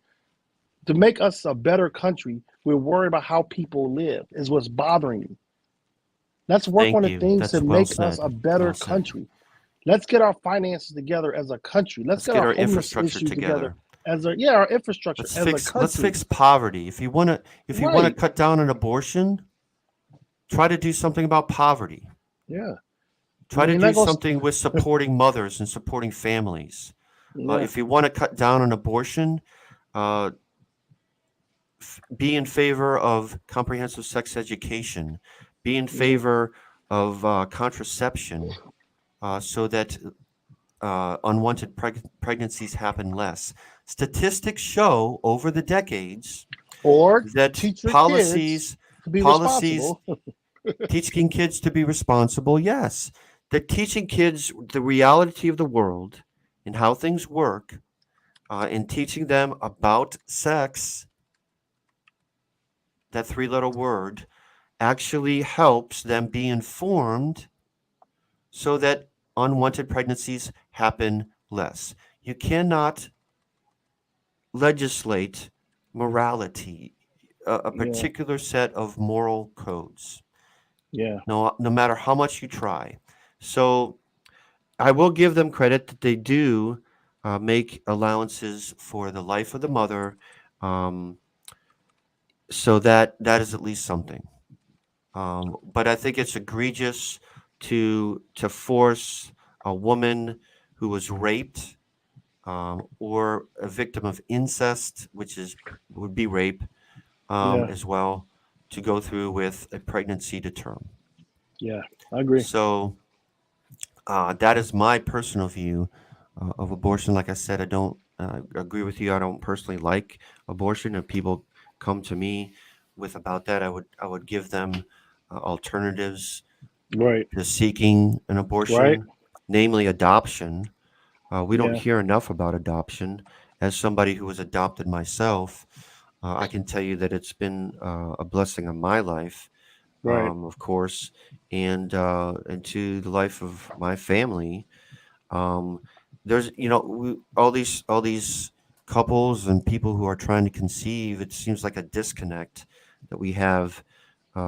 Why can't we have a nationwide adoption program that would be better? We can educate people, and we can make it easier for people to adopt a baby born into an adverse circumstance. Right. I agree. Totally agree with you. But that's my views of overall abortion. I think that being punitive about this, and trying to prosecute the mother, is a bad road. You're going to have people having dangerous procedures or trying to do it themselves, taking away the abortion pill. You're going to have, and that's worse. That's much worse. So, like I say, you need to have it as a rare but legal and safe option. That's my view. Right. And you should support the policies that have been shown to cut down on unwanted pregnancies. Now, here's another issue. These states that are looking at these laws have a big poverty problem. There's a big poverty problem in Kentucky, in Louisiana, and Mississippi. There's a big gap in the support that families have and the social safety net that families have. Yeah. Nobody that I know wants to have an abortion. Nobody that I've ever met is saying, yeah, rah abortion. I want to have an Right. abortion. Right. No, it's always a regrettable decision, always a decision that made in adverse circumstances when they're looking at their life and saying, how am I going to raise this child? And they see no other avenue. That's why it happens. Again, it's about empathy. It's about putting yourself in other people's shoes. Right. So it's tough, man. Again, I think that we're getting too involved in people's personal lives more so than just making our country better. And Kentucky is one state that needs to stay out of people's business and make their state better. I mean, it's bad for a broke state to tell people what to do with their life, when you broke. So that's for Alabama, Kentucky, West Virginia, Missouri, or Mississippi rather. Just handle your business and make your state better. That's like in Tennessee, they're going to do a Confederate celebration, make a Confederate holiday. That doesn't even make sense. I thought that was Mississippi. Was that No, also Tennessee? Tennessee did that as well? Yeah. It was called, I forgot the state, the city. They have a black mayor. He agreed upon it. And that's where, what's the guy's name from the Civil War? Was it Samuels? Somebody Samuels. He was this guy who started the Ku Klux Klan. Was it somebody named Samuel? Oh. He was from the same city. He's from the same town in Tennessee. That's what's so crazy. So it's like, these are the things that people need to just make your state better instead of worrying about these little things. Making it a Confederate holiday, that's like so divisive. Why would you even go there?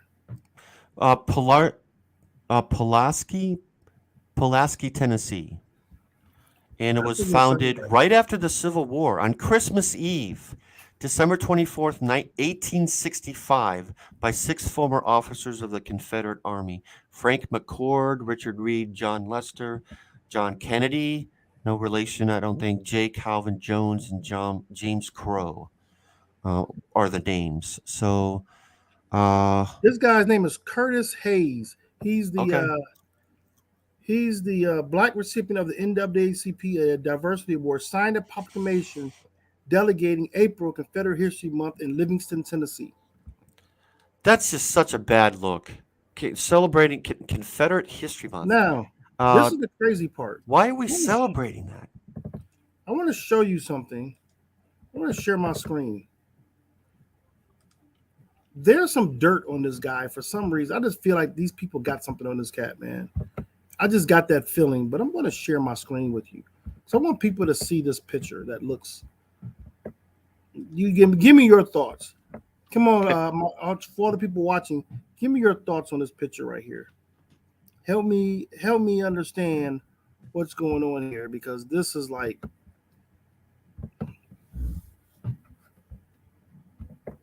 What do you make out of that picture?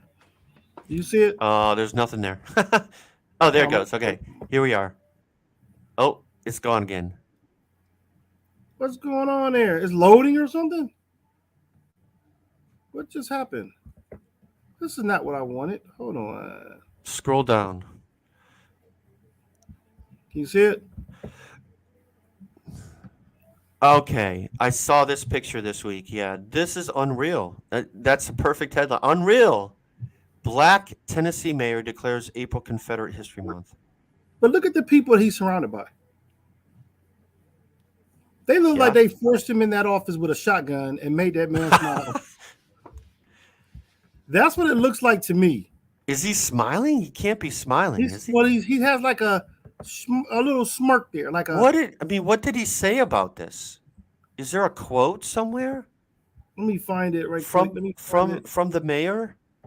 Let me find it right quick. And he was a recipient Curtis Hayes of a recipient of NAACP diversity. You know what? And those guys are from the Sons of the Confederate Veterans. You know what we need is What's a that? truth about Confederate History Month. Yeah. That's what we need. Yeah. So Okay. if you want to The do this, governor then pushed it through. The governor started pushing this holiday through. Tate Reeves, the governor Tate Reeves, started pushing this through. And this city, each city can do what they want to do. And this city's mayor went ahead and signed. So my thing is that did they force him to sign? That's the question I have. well, the only thing I can think of is that like it was passed by city council, and as a matter of procedure, the mayor had to sign off on it, and they had a photo op. But I would not do that. I would not do that. I would say you'd have to impeach me or vote me out. Yeah. Did I remove that? Hold on. I mean, That's what we need is a ridiculous. truth about the Confederacy month. Let's talk about it. Yeah. Why not? Let's talk about what it was really like then. Let's talk about what the life of slaves. My youngest daughter, she went to a band trip to Nashville. Okay. And what is the big? Oh gosh, I can't remember because I wasn't prepared to talk about Bourbon this. But Street? there's a big manor that's down there, a plantation where people like Okay. get married and stuff like that. Yeah, It's I've a heard of big that. tourist attraction. Yeah. It had hundreds of slaves living there. They spent like 5 minutes talking about the slaves on a couple-hour tour of this Yeah. place. So let's talk about it. When we go to visit Monticello, when we go to visit Mount Vernon, let's talk about the life of the slaves. Let's open up the plantations, and we'll show people where the slave houses were. Let's show people what it was like to come over on a slave ship. Yeah. Let's talk about it. Yeah, I mean, I could never understand why black people want to get married at a plantation wedding because they have it looking so nice and beautiful. Man, that's the last place I want to be. I don't want to see it, man. This is the truth. We were driving to South Padre last August, me and my wife, and we were driving. This is the first time I've seen cotton fields. So we're driving through these cotton fields, and we were just sitting. We were imagining, like, wow. I wonder if some of these are the same fields our ancestors picked from. Yes, they were. They were like big fields. And we just we're thinking, wow, I wonder if these are the same fields. That's the first time I've ever been somewhere and that thought came into my mind was like, is this the land that one of my ancestors walked on? Like doing hard labor like that, or living in a cruel, hostile environment. That was the first time we were just driving through, and we just started. It was just like a surreal moment where we were just sitting there watching look at all this cotton, and and my wife said, "Wow," she said, "Can you imagine the slaves were picking this cotton?" And we started thinking, like, "Wow, could this be some of the same land that they picked on?" We need to change the conversation, and people need to realize what these places were like. Yeah. They trafficked in human beings. It's like the worst. It's like the worst thing you could do to a human being, and they did it. Yeah. And they tell us to be quiet and stop talking about it. And they want Like, to. It's a whitewashing of history in the purest sense, and they want to romanticize the Confederacy in the South and gentlemen and ladies and big sort of lavish events which look nice, but there was somebody behind the scenes who was being oppressed and families being separated, people being whipped and branded and sold that made that possible. So let's give the truth, the good, the bad, and the ugly. So what's happening now in schools? Teachers, there are programs that are now being put together outside of the classroom for students to learn about real history, because all these laws are changing, which means our educational system, well, I'm not going to say the educational system, but the educational field, the way that we teach now will change. So you're going to be able to still learn about the things that maybe a school won't teach you. And teachers are pushing back also. Teachers are speaking out. They're frustrated. They're getting tired of what's going on. They feel that their ability to teach students and get the best out of their students from a society standpoint, that is going to be lost. Because how can you develop a child's mind if you have to tiptoe around issues that may help develop that child? What happened in our history will ultimately determine. Learning about our history can dictate how you treat people. Everything about our Yes. history, Oh, yes. whether Definitely. it's Good. Well said. Yep. whether it's talking about slavery, Mhm. whether it's talking about women's rights, whether you're talking about the LGBTQ plus community, whether you're talking about HBCU colleges, all these things dictate. I mean, you could go on and on. How do we tax people? How do we deal with our housing system? Social programs like welfare and food stamps. All this has a historical moment that dictates how you look at other people and treat people. All that does.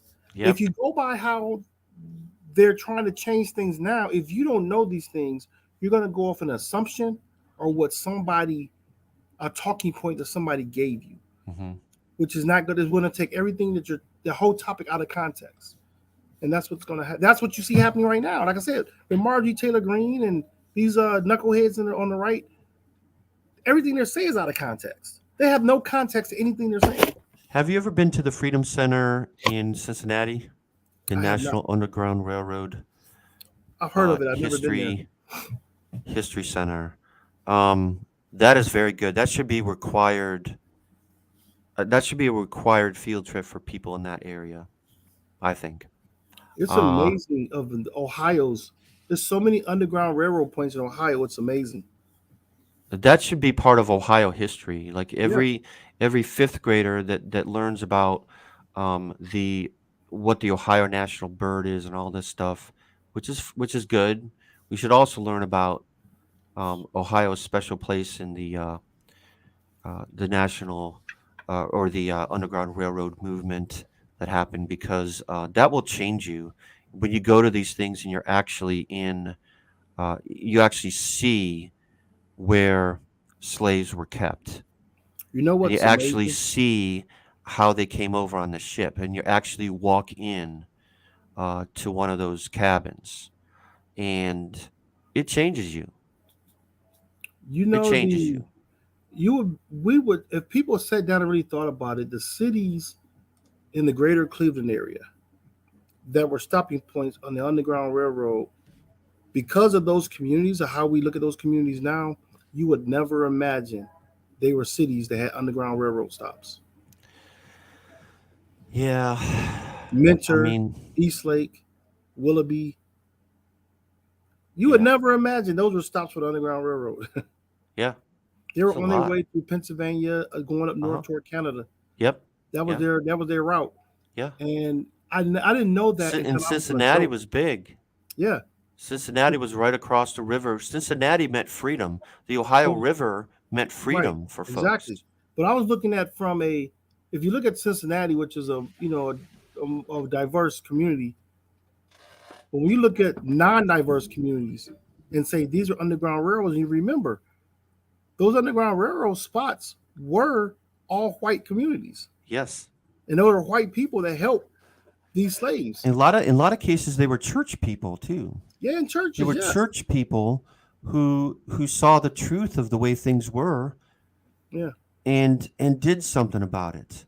When they went against the grain of their culture and society, and they said, this is wrong. Yeah. And that's what we need. We need people that are still strong enough to do things because of their faith. Yeah. And standing up and saying this is wrong and doing something about it and being on the right side of history. Totally agree. I don't know, man. We have a long way to go in our country, and It feels like we're going backwards. I'm afraid. I'm scared. Yeah. Did we Feels like talk we're going anything about? backwards. Did we talk much about? Because I know I was in and out of the show today. Did we talk much about the Ukraine-Russia war? We didn't talk anything about it. I got a question for you. What's your take on Malcolm Nance fighting over there?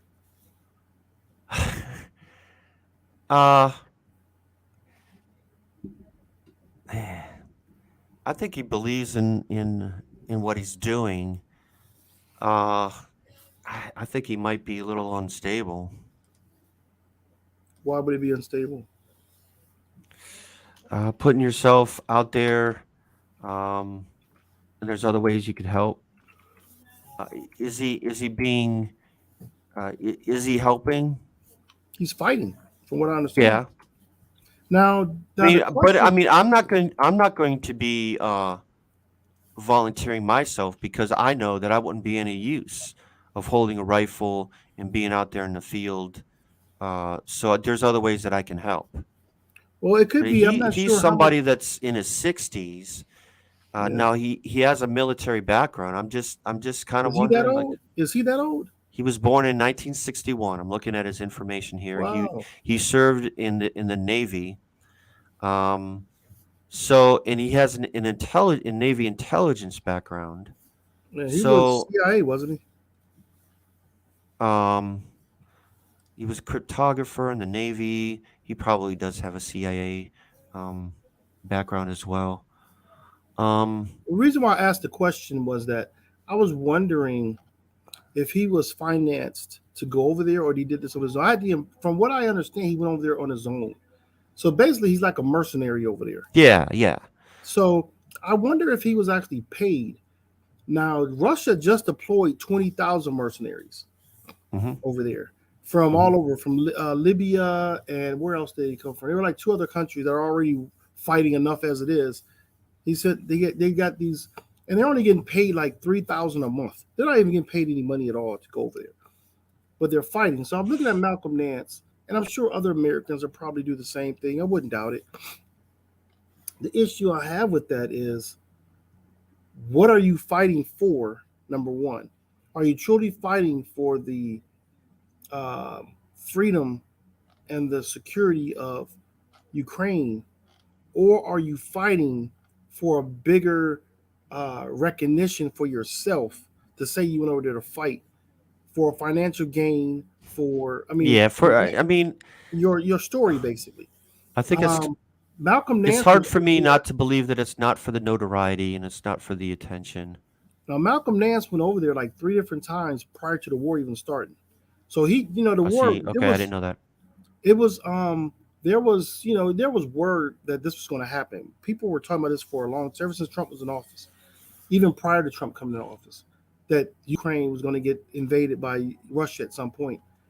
Now, he went over there because he has networking over there, he has connections over there, but it's the relationships he's built through his time in the military and the intelligence field. So I know he went over there. He didn't go over there blindly and then just out of the blue say, I'm going to go to Ukraine. He already built these relationships to do this. So the point, I made that point, but what do people do? We think that this is where we're going to have, that this is what we need to do now, is to bring some of our people in on it, because we can't go in. The United States can't go into that war. We can't go in like Malcolm Nance did as a military, and he's not protected by our country at all. He's on his own. Yep. And I didn't know this either, that when you get killed as a mercenary like that I guess whoever kills you I just heard this week, they put your coordinates of where you're at on your passport, so that whenever your body's found, your family can know where your body was at. I've never heard. I just found that out this week. In every war though, there is mercenaries. We don't, in World War II, before the United States entered the war in Europe, there were a lot of pilots that fought with the Air Corps in Britain. Back in, I'd say in former centuries, there were on both sides. There were mercenaries in the Civil War, in the Revolutionary War. There were mercenaries hired by the British, and there were mercenaries fighting on the American side. So mercenaries are something that happens even in modern wars. There were mercenaries in Iraq. There were mercenaries in Afghanistan. There were private security military companies that would that our military used Yeah. in executing the war. So it does happen. I'm just a little suspect of somebody that says I'm going to go over myself and pick up a rifle and do it. It seems like you might be getting in the way of things. Now, if there was some sort of organized corps that said, "Hey, we need help. Any foreigners that want to come help us, we'll give you a rifle, and we'll set you up, and there'll be some protection there." And maybe he But if you're did. just gonna like come in and like go into another country, grab your rifle, fly over there, and fight, it sounds as if you're asking for trouble. And think about it, he might be with a group of people. He may be with a He corps might over be. there. He might I'm be. not sure. I'm not sure about that. I mean, And I admire applaud his people efforts. that people that have the courage to do that. I mean, that's every report there we hear about some rough stuff. I mean, people being executed, with zip ties behind their backs, and it's some rough stuff that's happening there. And war is ugly. So anyone that volunteers to do that, I give them, 110% mark Yeah. for their bravery. Yeah. I'm just concerned that they're just going to be more of a problem than they are, Yeah. especially if they're mildly, someone that's a public figure like he is. But maybe he does know what he's doing. He's a former military person, so in that regards, he is probably contributing a lot. Yeah. Especially he's a smart guy. He's a guy that worked in military intelligence. He is probably able to help them a lot. Yeah. I don't know. So as we closing out, man, what's your bottom line? But for this week, man? I want to get your opinion real quick on Sorry. oh my goodness, the Senate race in Georgia. Herschel Walker. Herschel Walker. What do you think of Herschel Walker? Herschel Walker is a Of Looney him Tune. as a person. Herschel Walker as a person. Herschel Walker has always been an arrogant jerk, in my opinion. Okay. He always has been. Okay. And I thought he was one of the greatest running backs. He played for For Georgia. Minnesota- He's a Georgia guy. As a pro, didn't he play for the Minnesota Vikings, or was it? He played for the Vikings. He was drafted by the Cowboys, who traded him famously traded him for those draft picks that built their dynasty in the 90s. Yeah. So I look at a person right now to get to where he had to appease a certain group of people to get advancements throughout them growing up as an athlete. You do that. He never achieved greatness like he assumed he would as a football player. He was very talented. His ego was that big. And to me, I feel that he's trying to regain some type of notoriety because it was all lost during his football days. Interesting. He lost all that. And the same people he appeased to when he was at Georgia, there's things that, especially in those days, to make it, you had to say, believe, follow, accept certain things. And he did. I'm sure he did. Now that he's into politics, those same people are right there again. And those are the ones that's pushing him through. He wouldn't get the respect as a Democrat, even if he had the views of a Democrat. He just wouldn't. Why? Why is that? I think it's the arrogance. It's the persona, the arrogance. He fits the arrogance of a Republican right now. So you think that people support him because, oh, look at this. Here's a black man who's a Republican. Yeah, that's all it is. So he's a token. He definitely. He's there to break up. He's there to break the votes for Stacey Abrams for governor. Okay. He's in the way. He's a distraction. No different than Larry Elder was over at not Larry Elder. Who's the guy was that Larry Elder that ran in California? Yes. Same thing. That's all it was. That's like Joe said. agrees with you. He's a plan to take votes away from Stacey Abrams. It's a distraction. And those that you saw what happened. What it is? Because I really like Raphael Warnock. I like him. Warnock wasn't supposed to win. You know that. Of course not. Really, Neither Warnock one was of them not. were supposed to. Warnock Eyes really. off. I've mispronounced his name. Warnock was one of those guys that he came out with a different purpose. His purpose was for his community. Mm-hmm. He was doing it for his community. I really like him. I do too. But he wasn't supposed to win that job. He got the job.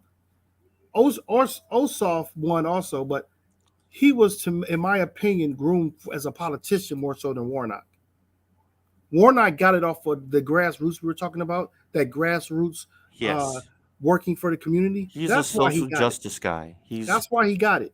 Yes. Herschel Walker, what has he done from a making the community better? I'm not saying you give him to the Boys and Girls Club. I'm saying really policy-wise. No, really, from a policy standpoint, what have you done to, let's say, people want to really follow you? Nothing. He's a celebrity. He's building off of his name. Yes. Building off of his name. And so, to me, he's a freaking disappointment. And, wow. Okay. And I just wonder what you thought of him, because he talks so ignorant. Listen to what did he say last week that was so stupid? Well, he made a comment about evolution, about why is there still chimpanzees, or why is there still monkeys, or I don't know. He said something about that. That was a couple weeks ago. They asked him a question. He sounded so stupid. Well, he's been dodging debates and stuff because he's in the lead, and so he's like, "Oh, I don't have to do them." I said, "I don't respect that. Why not put yourself out there and show up for a debate?" I don't think he's going to win. I hope not. I hope, because I really that's the United States Senate. They could flip the Senate. Should a seat turn over, and anyways, I just wanted your personal opinion about him. He said something very stupid. I mean, this was like in the past week, and it's just embarrassing to see people out like that. It's the same way when you get Tim Scott, and I like Tim Scott, right? I like Tim Scott, but when I hear Tim Scott speak on different issues and concerns, you can see he doesn't even believe what he's saying. When he rebutted after the presidential election, that time, was it the election? It was the State of the Union. Yeah. Oh, the rebuttal address, the Republican response. Yeah. Yeah. You can look in his face and see he doesn't believe what he's saying.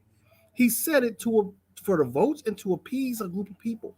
It was like he had to say what they wanted him to say, or he thought that they wanted to hear. And you can look in his face and he doesn't believe it. It looks fake. And that's where we're at. And Malcolm X said it. He said, you could take a black man, he could say something, and white men in power would take a black man to counter what that black man just said. They will find one. And they do it every time. It's like one of the most famous quotes by Malcolm X. I don't think I said Martin Luther King. I didn't mean to say that if I did. But Malcolm X. No, you said Malcolm X. Okay. It's one of the most famous quotes. They'll find a black man to refute the argument. You found it? No, I didn't find it. No, but I can try. But it's one of the most famous speeches because it's so true, and we find this in our society every day. What do you think Candace Owens is? Candace Owens is that person that Malcolm X is talking about. Just think about it. Just listen to Candace Owens. Does she not contradict everything that Black America is talking about? I'm looking for that quote. So yeah, no, I'm sorry. I'm looking for it too. And it's I pulled something totally different up. Anyways, maybe we can find it for next time. It's so go ahead, I'm sorry. So Herschel Walker to you is an example of that then. Yes. He's the token. Yes. It's sad because no matter what people go through, you're always going to look for that person that will basically they'll take care of you as long as you're saying what they want you to say. He Here said we go, something right here. about This he is the said something quote. about women. Herschel Walker Here's said the something about quote. women, about like what he expects of. Maybe I'm thinking of somebody else, but he said something about women, how the way he was raised, and uh, women are homemakers and things like that. So, go ahead.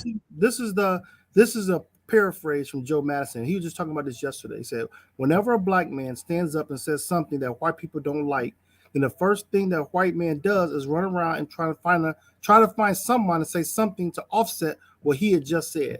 So you're looking for another black person to counter what Black America's saying. That's what Trump did also with, remember them two girls that he had that they kicked off of Fox? It was two black women. They were the same way. You think about it. It's never a group of people. It's one or two people Okay. that, like, all of a sudden, because you found somebody, like, our views are supposed to change because you found this one person to go against what the majority is saying. Right. That's ridiculous. That's what we see all the time. The Herschel Walkers, Candace Owens. I would put Tim Scott in that category, but he did help to get the Emmett Till bill passed. So, my bottom line for this week is to go back where we started. And these sort of culture wars issues has got me concerned and got me wondering about this country and the future of the country, where we will be less educated. Banning books, by the way, taking away math books because they have a sidebar of a black mathematician. Mm-hmm. This just happened, and I saw an interview with a mathematician, a guy who works in education, and he said, well, we were able to get our hands on 8 of these books that were banned by Florida, these math books, specifically looking for something that would at all be objectionable. Yeah. And in the elementary ones, they found nothing. They're And only then talking about one middle school textbook, they found a sidebar that highlighted a black mathematician. That was the only thing that this guy could come up with as to why these books were banned. And then I see something about banning a book about how children are born, because it had a picture of 2 men in the book somewhere, a children's book that's read to 3-year-olds. Yeah. About how everyone has babies. People all over the world have babies, right? Right. And I'm just concerned that in a culture that bans books, that's going the opposite way. The opposite way. Yeah. You that can cuts out of you could object. You could share your opinion about said book or about said policy or about CRT. But to actually take books off the shelf. Think about it, they're taking the wrong books off the shelf. Yeah, that's just abhorrent to me. That I cannot help think about Nazi Germany. This is what they were doing, banning books. This is what I think about. Yeah. I don't think we're there yet, but it's the wrong path. See, it's the result of what's happening is not going to affect us. It's going to affect the next 2 to 3 generations. That's why I'm concerned. Yeah, it's making the future of this country. I've said this from like when we first started this show. Everything that you see going on policy wise in our country is to dumb down our students from an educational standpoint, and they're trying to mold the next generation of voters. I'll never forget. If you're not responsible as a voter, if you're not intelligent and know how to research. And you have to know history to be a responsible voter. If you don't know history, you're doing yourself and everyone else a disjustice, being an irresponsible voter. Yeah, I'll share a story with you later about this. Yeah. But anyway, my bottom line, man, is to take time to learn other people, have conversations, please. We had an incredible conversation with some coworkers this week. We've been, it was 3 of us talking about culture. One guy is white and Native American. I'm black, mixed with, I have white heritage in me as well as Native American in me. Then we had a guy who's Puerto Rican, who's Caribbean, people from the Dominican Republic. And we were just talking about culture, how the word Hispanic in Latin is misused, being a Latino rather is misused. The identity of because a person looks one way, but yet their grandparents can be mixed with something else, and all these different cultures that we're mixed with and blended with right here in our own country. And it was just it was like a free moment, and we all have different political views. It was a moment that we all felt free in this uninterrupted discussion about our heritage, about misconceptions and misinformation about who we are and how we feel and how we look. And it was just one moment I never experienced in a workplace with different backgrounds. Nice. Good. Yeah. And it was just a small group, and it was just great. a moment you just sat there like, wow. But we took time to listen to one another uninterrupted. And we didn't counter and say, no, that's not what it means. You hear that so often. You're telling somebody your own experience about your own culture. And then somebody say, no, that's not what it means. And it was just good, man. And so I'm saying, just take time to learn, people. Stop being so caught up with your panties in a bunch and just go ask a question to somebody. Ask somebody a question that you don't understand. Stop being afraid because you want to sweep stuff under the rug that you're nervous about. Yeah. So anyway, man, that's mine. Just talk to people, man. Just talk to people. Sorry. I get excited. That's great. Get emotional. But anyway, I got some stuff to do, man. All right. Stick around after the closing. I want to holler at you for a minute. Okay. Thanks for joining our show today, everyone out there. Thanks for your support. Don't forget to like and subscribe. We'll see you next time, same space.